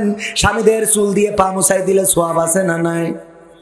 আল্লাহ রাসূল বলেছেন, যদি কেউ মাথা মুখমণ্ডলে সুন্দর করে মহব্বত করে হাত বুলাইয়ে দেয়, তাইলে ওর মাথায় যত চুল আছে ওই সমপরিমাণ চুল, ওই স্বামীর মাথায় যত চুল আছে সমপরিমাণ চুলের সওয়াব আমল নামায় দেখা লিখে দেয়া হয়। বলেন সুবহানাল্লাহ। এই কথা বলার পরে আমার টাকলা মুরাদ ভাইয়ের বউ বলতেছে, তাহলে আমার কি হবে? বলছে, তাহলে আমার তো বেকায়দা অবস্থা, মোট মাথার মধ্যে কোনো মাল আছে। আমার আব্বা বলতেন, আজ 22 বছর হয়ে গেল আব্বা চলে গিয়েছেন, মাস্টার আব্দুস সামাদ। আব্বা ওয়াজ করে বেড়াতেন, প্রাইমারি স্কুলের টিচার ছিলেন। আমার আব্বা এক জায়গায় ওয়াজ করেছে, ওগো নারীরা, যদি পারো তোমরা তোমাদের স্বামীদের চুল দিয়ে পা মুছাইয়ে দিবা। কেন দিবা? আর রহিমা আলাইহিস সালাম তার স্বামীকে চুল দিয়ে পা মুছাইয়ে দিতেন। এই কথা শুনে আপনার অভয়নগর সেঙ্গুটিয়ার এক নারী, সে তার স্বামীর চুল দিয়ে পা মুছাই দিয়ে শুয়েছে। শোয়ার পরে গন্ধের জ্বালায় বাঁচা যাচ্ছে না। গন্ধ তো গন্ধ, দুর্গন্ধ, কিসের গন্ধ? পায়খানার গন্ধ। এই গন্ধ কোথা থেকে আসছে? গন্ধ খুঁজে পায় না, আলো জ্বালিয়ে কোথাও খুঁজে পায় না। স্বামী চুল টেনে এনে বলছে, তোমার চুলির থেকেই তো এই গন্ধ। বলছে, ঘটনা কি? কয়, ঘটনা কি বলতে পারবো না। হুজুর ওয়াজ করলো যে, ওগো নারীরা, তোমরা যদি পারো তোমাদের স্বামীদের চুল দিয়ে পা মুছাই দিবা। এই বলার কারণে আমি একটু আমল করে শুয়েছি, তোমার চুল দিয়ে পা মুছাই দিয়েছি। বলছে, ঘটনা তো ঘটেছে ওই জায়গায়, ওই সেঙ্গুটিয়ার বাজারে খেলছিল তাস, টাকা দিয়ে। এর নাম কি? জুয়া। এর নাম কি? জুয়া খেলছিল। হঠাৎ করে পুলিশের গাড়ি এসেছে, ওই যে সাইলেন্ট দিতে দিতে। এই গাড়ি যখন এসেছে, অমনি ওই জায়গা থেকে দৌড় দিয়েছে। জুতা পায়ে দেওয়ার টাইম পায় নাই, দৌড় দিয়ে বাঁশবাগান দিয়ে গিয়েছে। বাঁশবাগানে কিটা ছেড়ে থুয়েছে, চটকায় দিয়ে শুয়ে রয়েছে। আর ওই দিন পা মোছাই দিয়ে শুয়েছে। পরের দিন যখন আব্বা বাড়ি আসতেছে, মহিলারা ডেকে বলছে, হুজুর শোনেন, স্বামীদের যা চুল মুছাই, চুল দিয়ে পা মুছাই দিতে বললেন, অসুবিধা নেই, আমরা দেব, কিন্তু ওদের বলবেন ওরা যেন টিউকলেতে পাটা ধুয়ে শোয়। ঠিক আছে তো বাজার? কারণ আমরা খারাপ না ভালো, আমরা এতটাই খারাপ, নিজে নামাজ পড়ি না, আবার স্ত্রীকে তাপসী রাবিয়া কল্পনা করি, নিজে সারাদিন চায়ের দোকানে আড্ডায় থাকে, আর স্ত্রী সিরিয়াল দেখার কারণে হুজুরির বলে, হুজুর একটু সিরিয়ালের বিরুদ্ধে ওয়াজ করে দিয়েন। আছে না নাই? ওরে বাবা, সিরিয়ালের বিরুদ্ধে ওয়াজ করবো, তা তুই সারাদিন চার দোকানে পরিমণি দেখে বেড়াও কে? আমার মা বোনেরা বলছে, হুজুর আজকে ওয়াজ ঠিক আছে, দাওয়াত হবে না? হবে না। একজন স্বামী ওয়াজ শুনেছে যে স্ত্রী যদি নামাজ না পড়ে স্বামী জাহান্নামে যাবে। বাড়ি যেয়ে স্ত্রীর রাত 12টার পরে ডেকে বলছে ওঠ, তা বলছে কেন? বলছে ওঠ, নামাজ পড়তে হবে। কে? তা বলছে তুই নামাজ না পড়লে আমি জাহান্নামে যাবো। কি ডাক হইলো? বলছে যশোরের হুজুর বললো যে স্ত্রী যদি নামাজ না পড়ে স্বামী জাহান্নামে যাবে। তো বলছে অসুবিধা কি? বলছে অসুবিধা কি মানে? এই তুই আমার বউ, তোর জন্য আমি জাহান্নামে যাবো, তুই ভাবলে কি করি? তা বলছে যে তুমিও তো নামাজ পড়ো না। বলছে আমি নামাজ পড়ি না, আমার জন্য আমি জাহান্নামে যাবো, অসুবিধা নেই, তোর জন্য যাবো কে? আমার জন্য আমি যাব, তোর জন্য তো যাব না। ওঠ, বলছে কালকে তো কে? কালকে তো আজকে তো ওঠ, শিগগির ওঠ। উঠায় জোর করে উজু করায় আছে, শীতের রাত, এত করে বললো কালকে থেকে পড়ব না, শুনলো না, শুনলো না। তারপরে উজু করানোর পরে রাত 12টার সময় এসে কাঁদতেছে আর বলছে, বলো এখন কিসের নামাজ? রাত 12টার সময় কয় নক্তের নামাজ, কয় রাকাত পড়ব? বলছে যা হয় পড়। এখন গলার আওয়াজ এত আসতে কার? আল্লাহর কি খেলা হবে তো? আর একটু সময় থাকা যাবে? যাবে আর একটু সময়, আর 10 মিনিট, 10 মিনিট। ও আমার ভাইরা,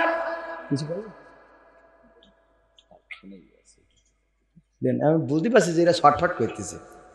ও আমার ভাইরা, আল্লাহর বান্দারা, যত রিকোয়েস্ট আছে রাখবো না, রাখবো না, রাখবো। কোরআনের পাখির গান শুনতে চান কিনা? চান? আর আমার যুবকদের পছন্দের একটা গান আছে না নাই? তুমি যার লাগিয়া, শোনাবো? শোনাবো। এটাও আমার যুবকদের নসিহতমূলক গান। আবার নতুন একটা গান করেছি, বলবো? কইছে খুঁজে পাচ্ছি না কেন? আল্লাহ তাআলার বান্দা তুমি নামাজ কেন পড়ো না?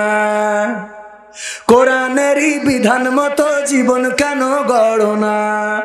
আল্লাহ তাআলার বান্দা তুমি নামাজ কেন পড়ো না?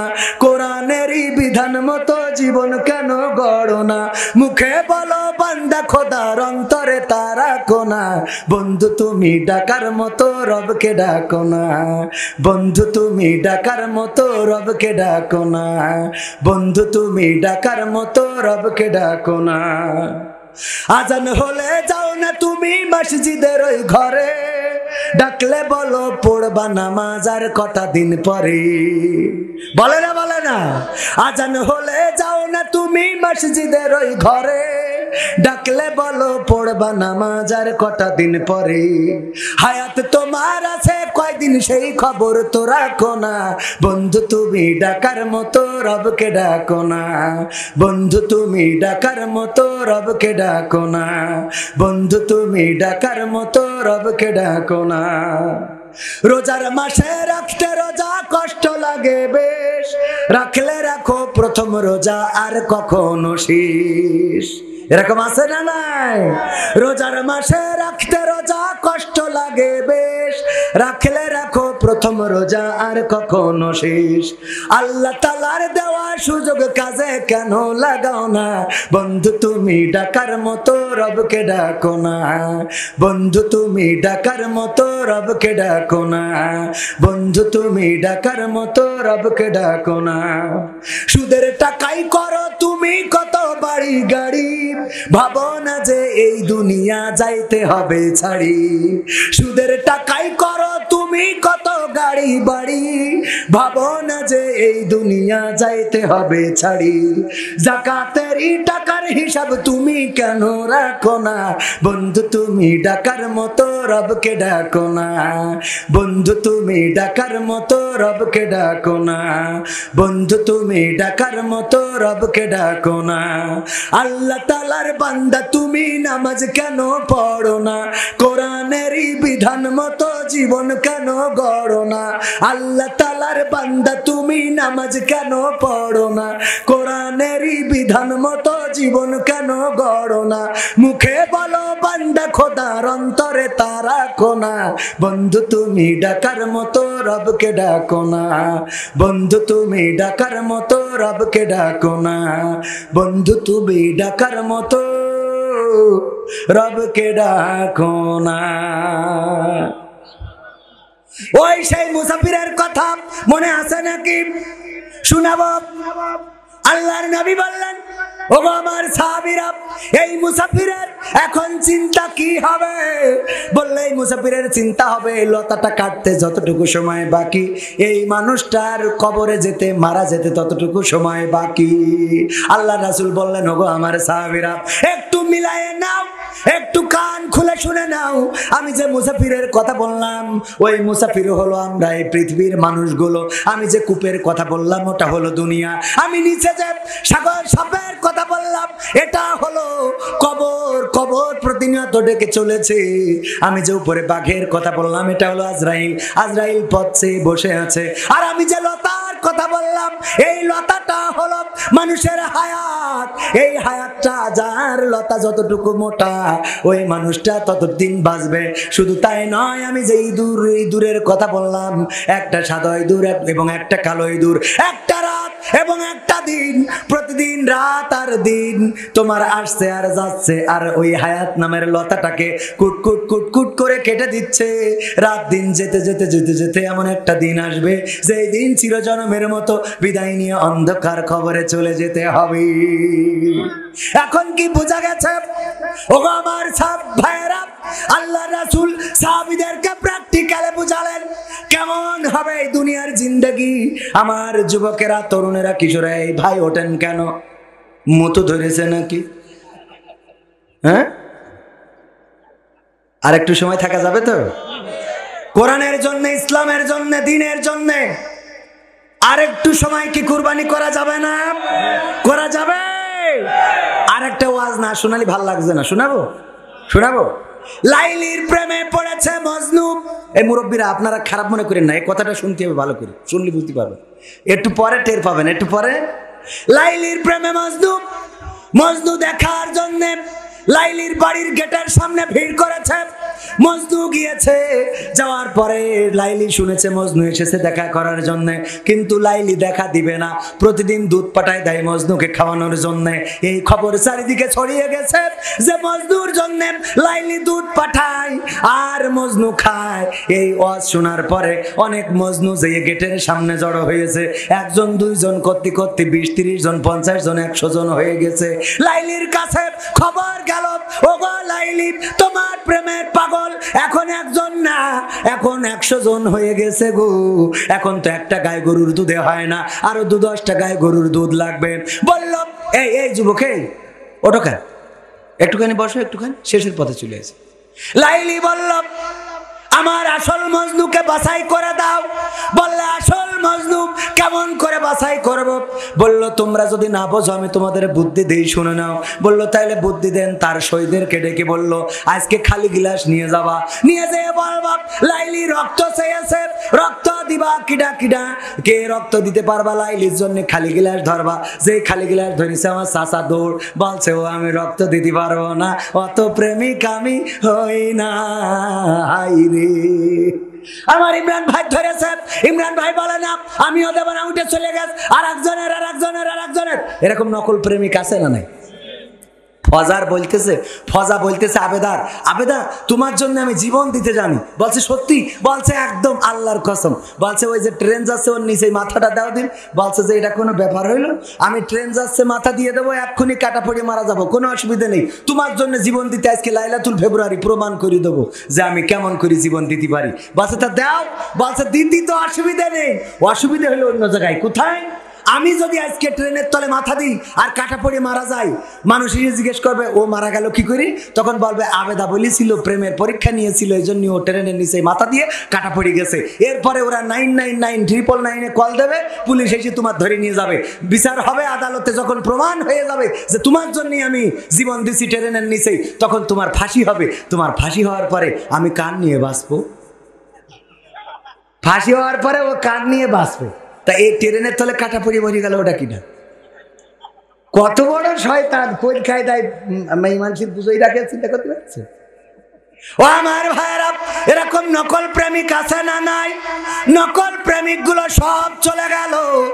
আসল মজনু যে এসে বসে আছে, বসে থাকার পরে বলল যে লাইলি রক্ত চেয়েছে, অমনি বলল গিলাস ধরো, আর হাতে ছিল ছুরি, ঘেঁচান করে কেটে গিলাস ভরিয়ে দিলে, নেও যত লাগে নেও, পাঠাই দাও। এরকম আসল মজনু আছে না নাই?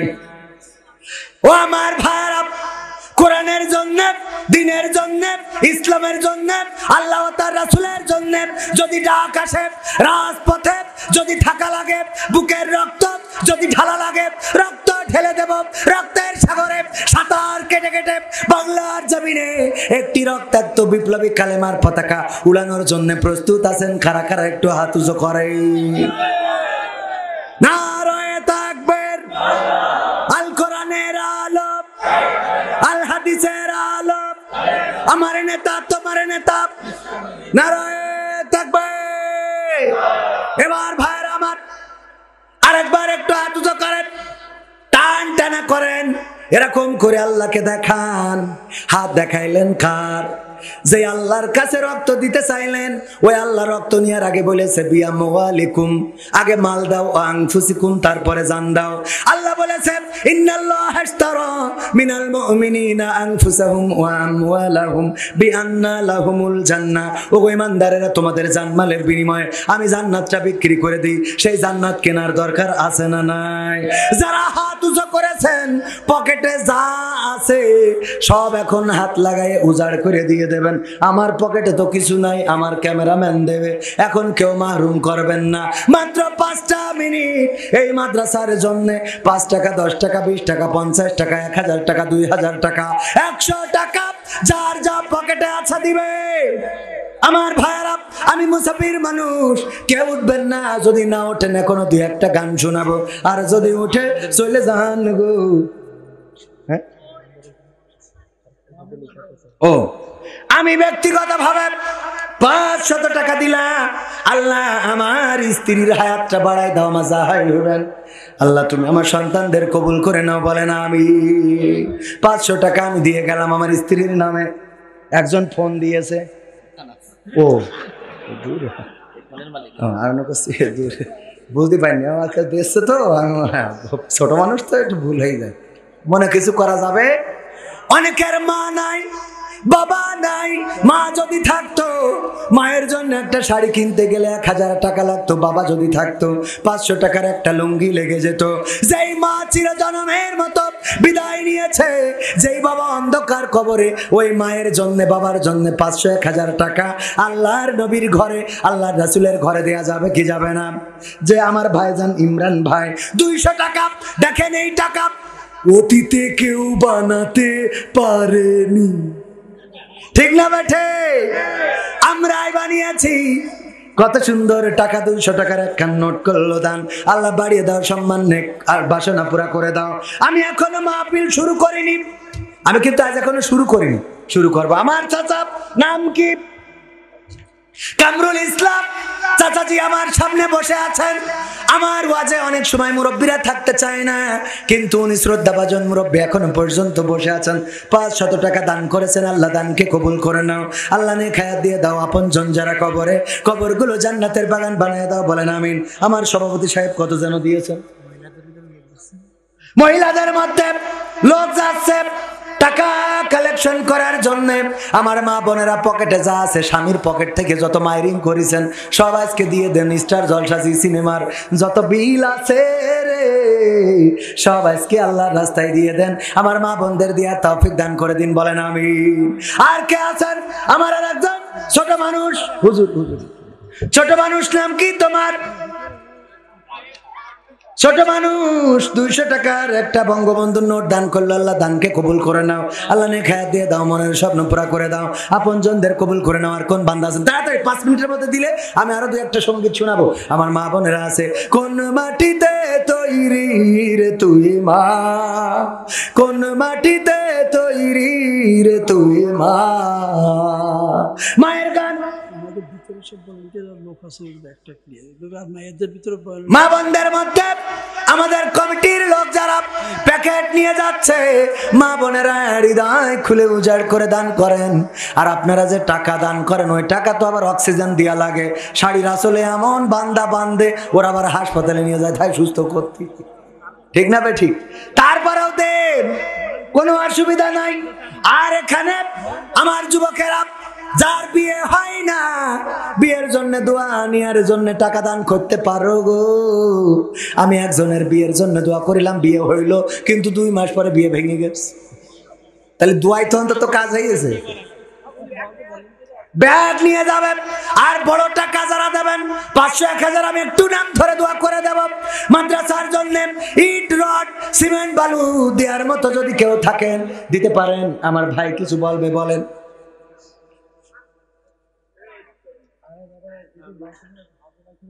হ্যালো, স্বেচ্ছাসেবক ভাইরা যারা আছেন তারা দ্রুত আদায় করুন। হুজুর জানে না, না খেলা হবে না মাসুদ, তুমি ভালো হলে না। মহিলা প্যান্ডেলে আসে না নাই? এই তাড়াতাড়ি ওঠেন, এত সময় নষ্ট করছেন। 12টার মধ্যে শেষ করব। আর কত বাকি? আর 5 মিনিট আছে। 5 মিনিটের মধ্যে আপনারা দান করেন, যে যা পারেন দান করেন। আমার মুরব্বীরা গিয়েছেন 500-1000 টাকা এক ব্যাগ সিমেন্ট দেওয়ার মতো। আমার ইমাম সাহেব এই মাদ্রাসার 100 টাকা দিলেন। নাম কি? মোহাম্মদ রমজান আলী। রমজান মাস সামনে, রমজানের শোনাবো সৌগাত লয়ে হাসে দূরে আল হেলাল জানো, কি জানো বেহেশতি বেলাল, যে বেহেশতি বেলাল। রমজানের ওই সৌগাত লয়ে, রমজানের ওই সৌগাত লয়ে হাসে দূরে আল হেলাল জানো, কি জানো বেহেশতি বেলাল, যে বেহেশতি বেলাল, বেহেশতি বেলাল, যে বেহেশতি বেলাল। আমর বিল মারুফের নাম, আমর বিল মারুফের নাম, আমর বিল মারুফের নাম, আমর বিল মারুফের নাম। সিয়াম দিল খুলে, সিয়াম দিল খুলে, সত্য ন্যায়ের সাধিত দিন আশুক দুলে দুলে, আশুক দুলে দুলে। আমর বিল মারুফের নাম, আমর বিল মারুফের নাম, আমর বিল মারুফের নাম, আমর বিল মারুফের নাম। সিয়াম দিল খুলে, সিয়াম দিল খুলে, সত্য ন্যায়ের সাধিত দিন আশুক দুলে দুলে, আশুক দুলে দুলে। ছড়িয়ে পড়ুক ঘরে ঘরে, ছড়িয়ে পড়ুক ঘরে ঘরে, বেচাইন বেহাল জানো, কি জানো বেহেশতি বেলাল, যে বেহেশতি বেলাল। নেহি আনিল মুনকারের কাজ, নেহি আনিল মুনকারের কাজ, নেহি আনিল মুনকারের কাজ, নেহি আনিল মুনকারের কাজ। এবার শুরু হোক, এবার শুরু হোক। মাহে রমজান গড়তে এলো সেই কাজেরই লোক, সেই কাজেরই লোক। নেহি আনিল মুনকারের কাজ, নেহি আনিল মুনকারের কাজ, নেহি আনিল মুনকারের কাজ, নেহি আনিল মুনকারের কাজ। এবার শুরু হোক, হোক, এবার শুরু হোক। মাহে রমজান গড়তে এলো সেই কাজেরই লোক, সেই কাজেরই লোক। জঠর জ্বালাই বুঝে নাও হে, জঠর জ্বালাই বুঝে নাও হে, গরিবের মেলাল জানো কে জানো, বেহেশতি বেলাল যে বেহেশতি বেলাল। রমজানের ওই রমজানের ওই রমজানের ওই রমজানের ওই রমজানের ওই রমজানের ওই সওগাত লয়ে, রমজানের ওই সওগাত লয়ে হাসে দূরে আল হেলাল জানো কে জানো, বেহেশতি বেলাল যে বেহেশতি বেলাল। রমজান মাসে রোজা রাখার দরকার আছে না নাই? আমার সেই রমজান ভাই, উনি আসলে রোজার মাস না, কিন্তু নাম রমজান। 500 টাকা করলেন দান, আল্লাহ বাড়িয়ে দাও, সম্মান নেক বাসনা পুরা করে দাও, নেখায়াত দিয়ে দাও। আমার এক চাচা মুরব্বী 20 টাকা দান করে গেছেন, আল্লাহ আমার চাচা জানকে কবুল করে নাও, নেখায়াত দাও। দাদু দাদি যারা কবরে, কবরগুলো জান্নাতের বাগান বানাও, বলেন আমিন। আপনাদের কাছে যেভাবে চাইলাম, আপনারা প্রত্যাশিত দান করলেন না। 1000 টাকার একটা নোট এখানে আসলো না, অথচ এখানে কয়লা ব্যবসায়ী, তারপরে আপনার এইসব কি ব্যবসায়ী আছে, সার ব্যবসায়ী, মাটি ব্যবসায়ী, ইট ব্যবসায়ী আছে না নাই? এত কোটিপতি, টাকা কোথায় যায়, কোথায় থাকে টাকাগুলো? সব সুইস ব্যাংকে, হ্যাঁ, বেগম পাড়ায় রাখা হয়েছে টাকা। 1000 টাকার নোট দেওয়ার মতো একটা আল্লাহর বান্দা নেই যে আমি 1000 টাকা দিলাম না, আমি 500 দিয়েছি বলে আপনারা, আমার তো প্রতিদিন দিতে হয়, যে এনে মাহফিল সে এনে দেওয়া লাগে। 1000 টাকা দেওয়ার মতো কোনো আল্লাহর বান্দা আছেন? দেই একটা লোক, দেখি সাহস করি, দেই বুকির পাটা কত বড়, যে আমি একখানে 1000 টাকার নোট, আমার সরকার এত সুন্দর করে একটা বঙ্গবন্ধুর নোট বানাইছে, দিয়ার লোক পেলাম না রে। আছে সব মজনু, দুধ খাওয়া মজনু। কথা মনে আছে তো? ওই অস্ত্র শুনাইলাম এই জন্যই। ওটা তো সিলেবাসের মধ্যে না, সিলেবাসের বাইরে। 1000 টাকার নোট দেওয়ার মতো কোন আল্লাহর বান্দা একজনও যদি না থাকেন, এবার একটা অনুরোধ, টেস্ট করে দেখি, যেহেতু অভয়নগর নপাড়া শিল্প নগরী, এখানে সিমেন্টের ফ্যাক্টরি আছে না নাই? সিমেন্টের ফ্যাক্টরি আছে না? পবিত্র কোরআনের পারা কয়টা? 30টা পারা। 30টা পারার সম্মানে 30 জন ব্যক্তি এক ব্যাগ করে সিমেন্ট দেবেন, নাম লিখাই দেবেন, ফোন নাম্বার দেবেন, অ্যাড্রেসটা দেবেন। একজন কোন আল্লাহর বান্দা আছেন প্রথম পারার সম্মানে একটা ব্যাগ সিমেন্ট দেবেন। ওই যে আমার একজন যুবক ভাই, নাম কি? হুজুর নাম লিখে নেন। নাম কি শোনায় আমার? নাম কি? নাম জানেন? হ্যাঁ, আবুল কালাম।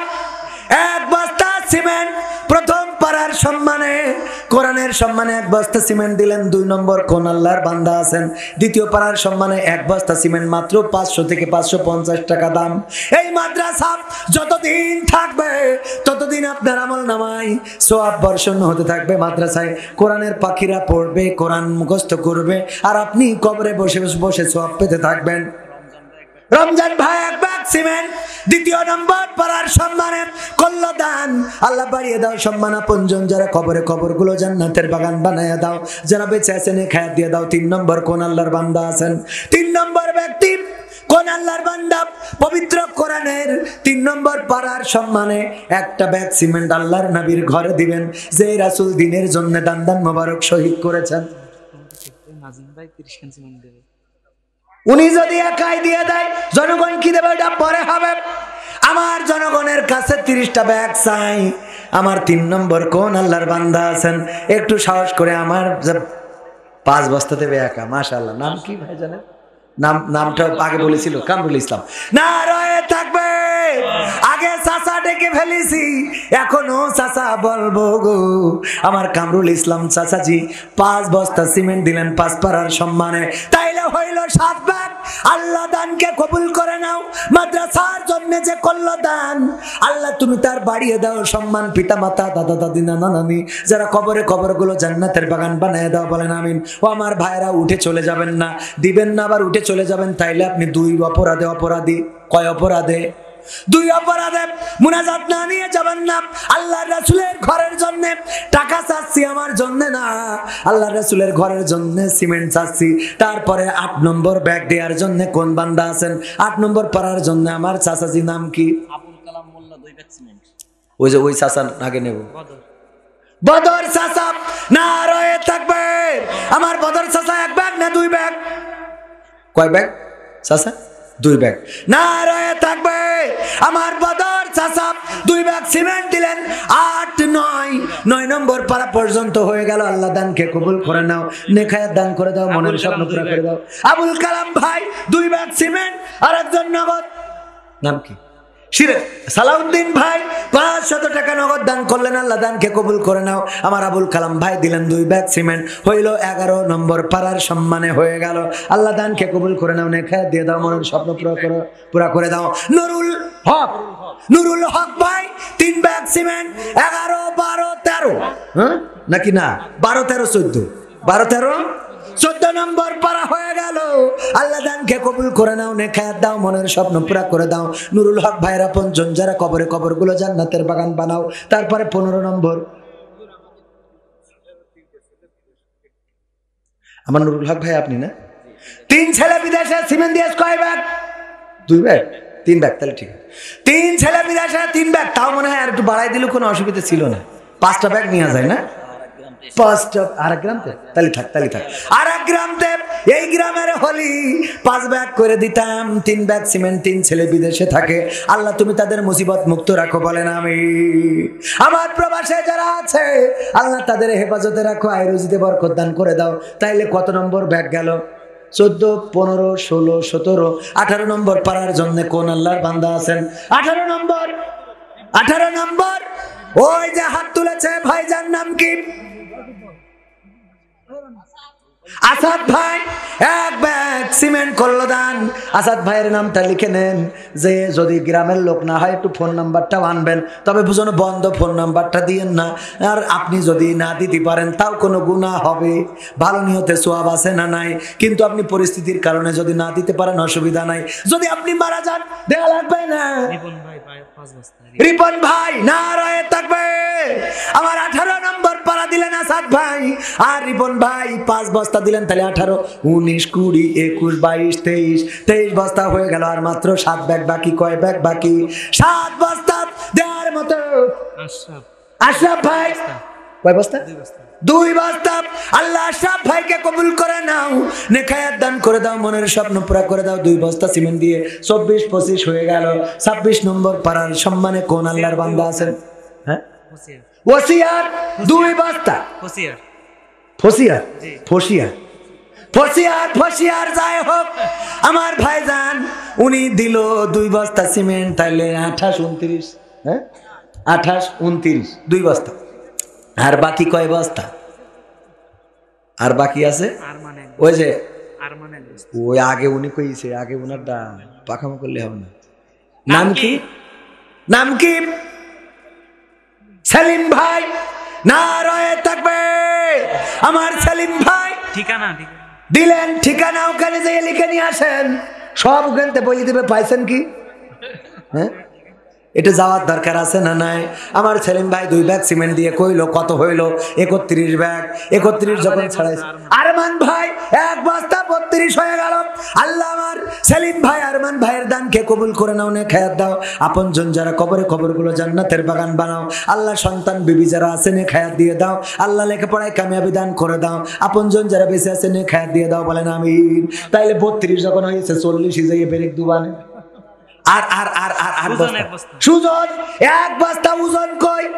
সুজন দিল 1 বস্তা। আল্লাহ দানকে কবুল করো, নেখায়াত দাও, মনের স্বপ্ন পুরা করে দাও। আল্লাহ স্ত্রী সন্তানদেরকে কবুল করে নাও।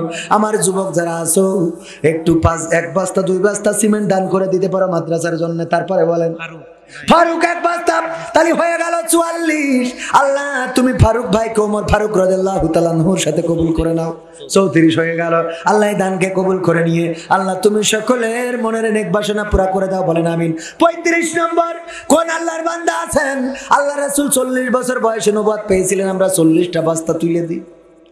35 নম্বর, কোন আল্লাহর বান্দা আছেন একটু হাত উঁচু করেন দেখি।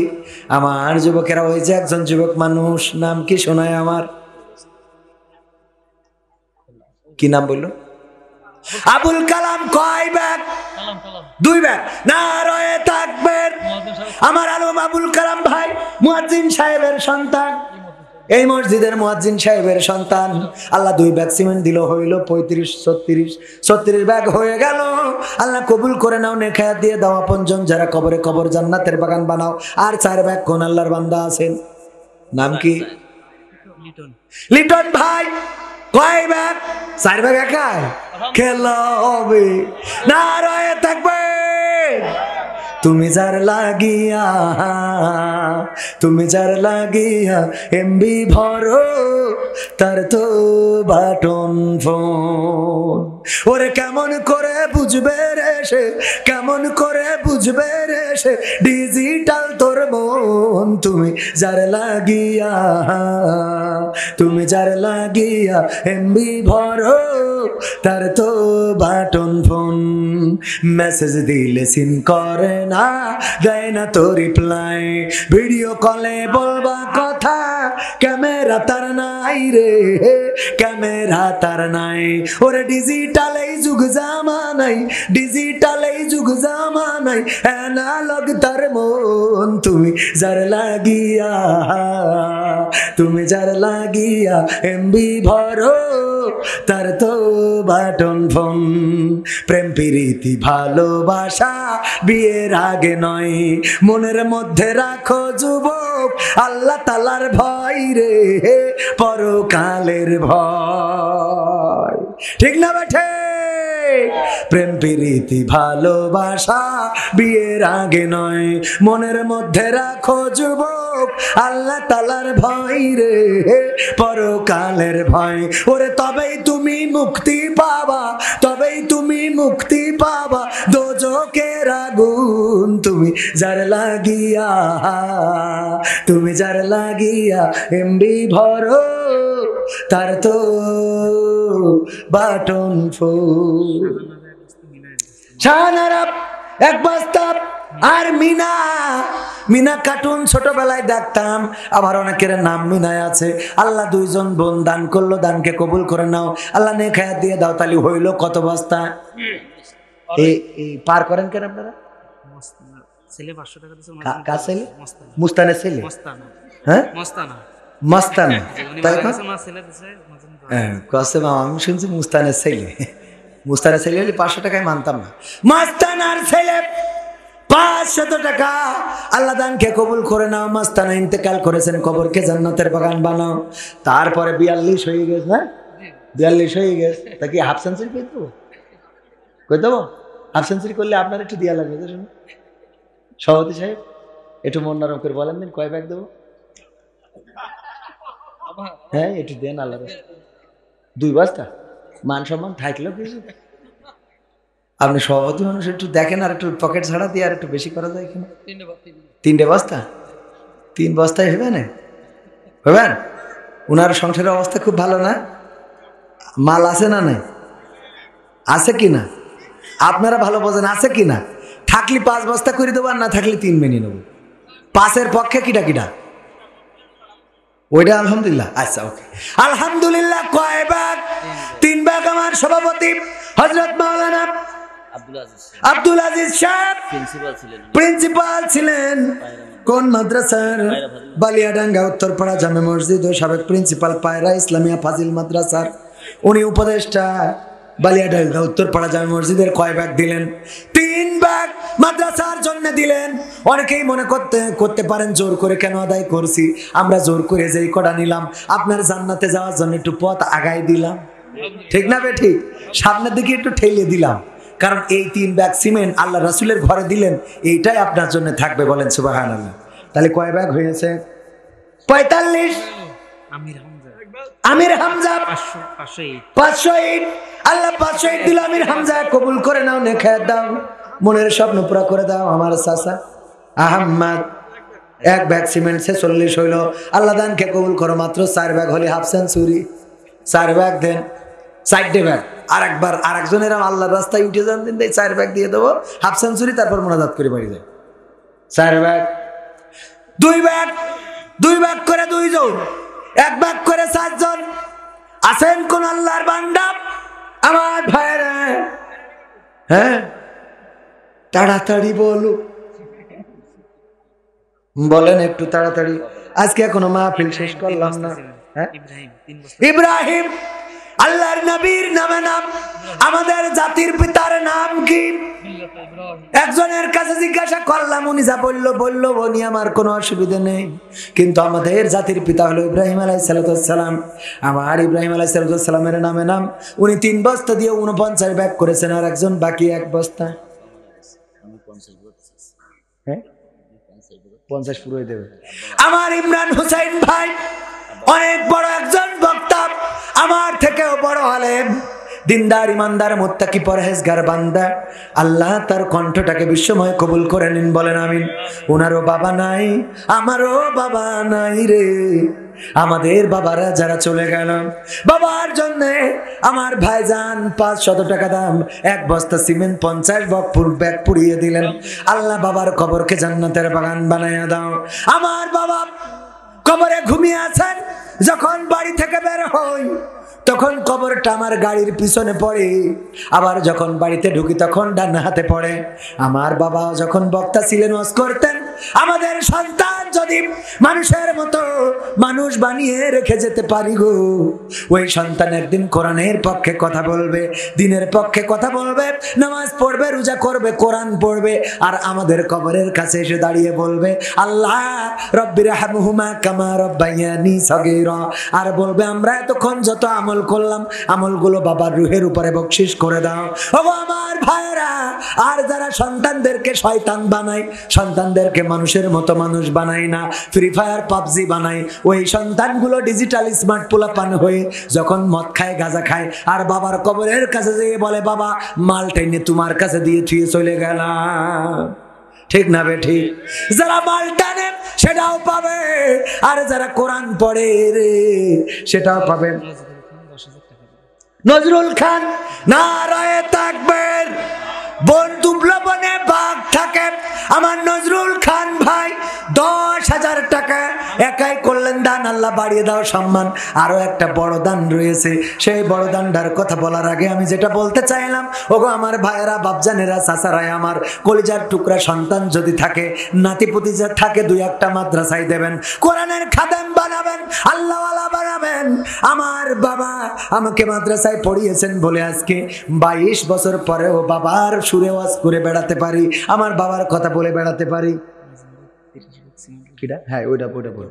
ও আমার ভাইরা, একটা সন্তান যদি মাদ্রাসায় দেন, আর সে যদি কোরআনের খাদেম হয়ে যায়, আপনার জানাজার জন্য ইমাম সাহেবদের অপেক্ষায় থাকা লাগবে না? থাকা লাগবে না। আপনার মিলাদের জন্য হুজুর ডাকা লাগবে না, আপনার দোয়ার জন্য আর কারো ডাকা লাগবে না। আমার বাবা যতদিন ঈদের নামাজ পড়তে যেতেন, আমাদেরকে সাথে নিতেন, আমার এবং আমার ছোট ভাইকে নিয়ে আমার বাবা আমার দাদার কবরের কাছে দাঁড়াতেন, আর 2টি হাত তুলে কত দেখেছি আমার দাদার জন্য কান্না করতে। দাদার জন্য আমার চোখের পানি তো আসে না, কিন্তু আমার বাবার বাবা, এই জন্য বাবার চোখে পানি আসবে না? আসবে না। আমার বাবা আমাদেরকে নিয়ে জানাজা জিয়ারত করে তারপরে ঈদের নামাজ পড়তে যেতেন। আমার বাবা ইন্তেকাল করেছেন, 22 বছর হয়ে গেল। আমার 2টা কলিজার টুকরা সন্তান আছে।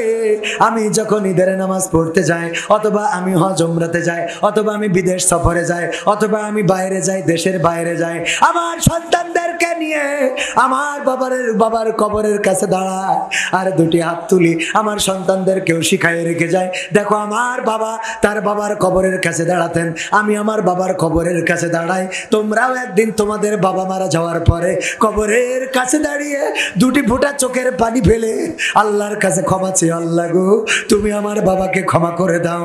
এমন সন্তান যদি গড়ে যেতে পারেন তাইলে এই জীবনে সার্থকতা। আর এমন সন্তান যদি না গড়ে আপনি ফ্রি ফায়ার পাবজি টিকটক ওয়ালা সন্তান গড়ে থুয়ে যান, ওই সন্তান আপনার জাহান্নামের কারণ হয়ে যাবে। তারপরে চল 30 ব্যাগ সিমেন্ট আমার একজন আল্লাহর বান্দা উনি একাই দিতে চেয়েছেন, আমি 50 ব্যাগ উঠাইলাম, উনারটা আগেই নেই নাই। 50 ব্যাগ সিমেন্ট উঠলো, আর একজন খুশি হয়ে 30 ব্যাগ, নাম কি জানো? নাজিম ভাই, মাদ্রাসার সেক্রেটারি। নারায়ে তাকবীর, নারায়ে তাকবীর। আমার নাজিম ভাই একাই দিলেন 30 ব্যাগ। আল্লাহ দানকে কবুল করে নাও, নেখায়াত দিয়ে দাও, মনের স্বপ্ন পুরা করে দাও। তবে যারা 1 ব্যাগ দিলেন মনে করেন না আপনার দানটা অনেক ছোট। যার অনেক টাকায় আছে তার কাছে 30 ব্যাগ যা, যার টাকা নাই তার কাছে 1 ব্যাগ তা। এই জন্য আল্লাহর কাছে সওয়াবটা সমান সমান, বলেন সুবহানাল্লাহ। আবু বকর রাদিয়াল্লাহু তাআলা আনহু দান করলেন, অন্য সাহাবীরাও দান করলেন। আবু বকর রাদিয়াল্লাহু তাআলা আনহুর পোটলাটা ছিল ছোট, আর সবার দান ছিল অনেক বড় বড় বড় বড়। আল্লাহর রাসূল বললেন এটা কার, এটা কার, এটা কার, এটা কার। সব দেখার পরে বললেন আবু বকরের দানটা আল্লাহর কাছে অনেক বড় হয়ে গেছে। সাহাবীরা মন খারাপ করলেন, আরে আমরা এত দান করলাম আর আবু বকর অল্প কয়টা দান করে এত বড় কেন হয়ে গেল? আল্লাহর নবী সাহাবীদের মনের অবস্থা বুঝে সবাইকে ডাক দিয়ে বললেন, ওগো আমার ওমর তুমি কত দান করেছো, বাড়িতে কত আছে? ওগো ওসমান তুমি কত দান করেছো, বাড়িতে কত আছে? ওগো আলী তুমি কত দান করেছো, বাড়িতে কত আছে? ওগো ওগো ওমর ফারুক তুমি বাড়িতে কত আছে? সবাই যার যার মতো বলল, আমি দান করেছি 20,000, বাড়িতে আছে 10,000, দান করেছি 10,000, বাড়িতে আছে 50,000। আবু বকর রাদিয়াল্লাহু তাআলা আনহু বললেন যে আবু বকর কই? আবু বকরকে একটু ডাকো। আবু বকর দাঁড়িয়ে ছিল একটা পিলারের আড়ালে। সবার দানের কথা শুনে আবু বকর রাদিয়াল্লাহু তাআলা আনহু চোখের পানি ছেড়ে দিয়েছেন, দাড়ি ভিজে টপ টপ করে পড়তেছে। আরে কত মানুষ কত বেশি বেশি দান করেছে গো, আর আমি তেমন কিছু দান করতে পারলাম না। আল্লাহর নবী আবু বকরকে ডাক দিলেন, আবু বকর আমার সামনে আসো। আবু বকর সামনে এলেন, দেখলেন চোখের অশ্রুতে দাড়ি ভিজে টপ টপ করে পড়ছে। আল্লাহর নবী বললেন, ও আবু বকর এবার তুমি বলো তুমি কত দান করেছো আর বাড়িতে কত রেখে এসেছো? আবু বকর বললেন, ও নবী গো আমার বাড়িতে জাগতিক সম্পদ বলে যা কিছু ছিল সব আমি আজকে পুটলা করে নিয়ে এসেছি আপনার কদমের কাছে। আমার বাড়িতে আল্লাহ ও তার রাসূলের ভালোবাসা ছাড়া আর কোনো কিছু বাকি নাই। আল্লাহু আকবার। এই ছিল দান। আমার একজন বোন দান করেছে, নাম কি? মাইমুনা টিভির পরিচালক জুবায়ের আহমেদ তাশরিফ ভাই। কি করবে? বিয়ে করে। কোরআন কিনতে যত টাকা লাগে সেই টাকাগুলো দিবে। আল্লাহ দানকে কবুল করে নাও, বলেন আমিন। আমার হামিদা বেগম আপা 1 বস্তা সিমেন্ট দিয়েছেন, 81 হয়ে গেছে, আর নেব না, রাত অনেক করে ফেলেছি, আর কথা বলা যাবে না। 12:30 বেজে গেছে রে। আগামীতে আবার আসবো ইনশাআল্লাহ। সেই পর্যন্ত আল্লাহ আমাদের সবাইকে নেখায়াত দান করুন, বলেন আমিন। টাকা চাইলে অনেকেই উঠে যায়, যায় না? কিন্তু দুবলো বনে বাঘ থাকে, আল্লাহ বাছাইকৃত মানুষদেরকে রেখেছেন। এই যারা বসে আছেন পরকালের ময়দান, কিয়ামতের ময়দান, এই মাহফিলটা আমার আপনারা নাজাতের ওসিলা হতে পারে। আল্লাহ বলবেন, ইকরা কিতাবাকা কাফা বিনাফসিকা আল-ইয়াওমা আলাইকা হাসিবা। পড়ো তোমার কিতাব, তুমি পড়ে তোমার হিসাব করে দাও। ওই দিন কিতাব উল্টাইলে সব আমলনামা পাওয়া যাবে না, যাবে না। এই জায়গায় এই মাহফিলে গভীর রাতে বসে আছেন, এটা যখন দেখে বলবেন, আল্লাহ গো দেখো তোমার বান্দারা চলে গিয়েছিল, আমি এখনো আছি। আল্লাহ চাইলে এই মাহফিলের ওসিলায় গোটা জিন্দেগির গুনাহ ক্ষমা করে দিয়ে জান্নাতের বাসিন্দা বানিয়ে দিতে পারে, বলেন সুবহানাল্লাহ। মুর্শিদা 500 টাকা, মুর্শিদা 500 টাকা, গফুরের বউ, গফুর সাহেবের বউ, আব্দুল গফুর সাহেবের বউ 2 বস্তা সিমেন্ট দান করেছে। আল্লাহ দানকে কবুল করে নাও, নেখায়াত দান করে দাও। আল্লাহ মনের নেক বাসনা পুরা করে দাও। যে যা দান করবেন আরো যদি দিতে চান দিতে পারেন। আর কোনো কথা না বলে আমরা আর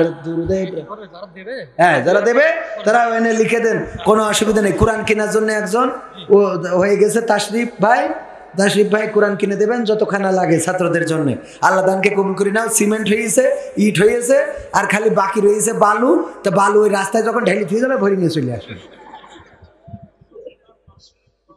হ্যাঁ ও হ্যাঁ আমার ভাইজান শোনাবো না?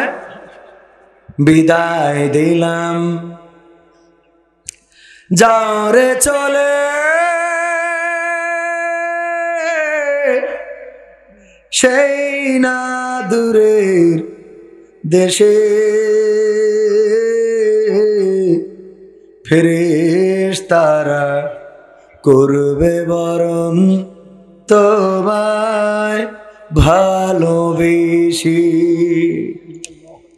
ও আমার ভাইরা, এই মানুষটা যেদিন ইন্তেকাল করলো, আমি আমার ক্যামেরাম্যানকে নিয়ে ছুটলাম, সকালবেলা ছুটে চলে গেলাম পিরোজপুরে। আমি যাওয়ার পরে আল্লামার পরিবারের লোকেরা আমাকে সাইদির কবর যেখানে খনন হচ্ছে সেখানে আমাকে ঢুকিয়ে নিল। আমি নিজ হাতে কবর খোঁড়ার সুযোগ পেয়েছি। ওই কবরে আল্লামার দেহ খানা ধরে নামানোর সুযোগটা আল্লাহ হতভাগাকে দিয়েছিলেন। ওগো আমার ভাইরা, ওই দিন যখন দেখলাম লাখ লাখ মানুষ কোরআনের পাখির জন্য কলিজা উজাড় প্রেমে পাগল হয়ে আল্লাহর দিনের জন্য লড়াই সংগ্রাম করার জন্য কোরআনের ময়দানে কোরআনের যুদ্ধে এসেছে, ইসলামের যুদ্ধে এসেছে, তখন শহীদ হওয়ার পরে তার লাশটাকে আল্লাহ রাব্বুল আলামিন ফেরেশতার মাধ্যমে আসমানে তুলে নিয়ে আর সে আজিমের কাউসারের পানি দিয়ে গোসল করিয়ে তারপরে পৃথিবীতে পাঠিয়ে দিয়েছেন। বলেন সুবহানাল্লাহ। হানজালা রাদিয়াল্লাহু তাআলা আনহুকে ফেরেশতারা বরণ করে নিয়ে গোসল করিয়েছিলেন।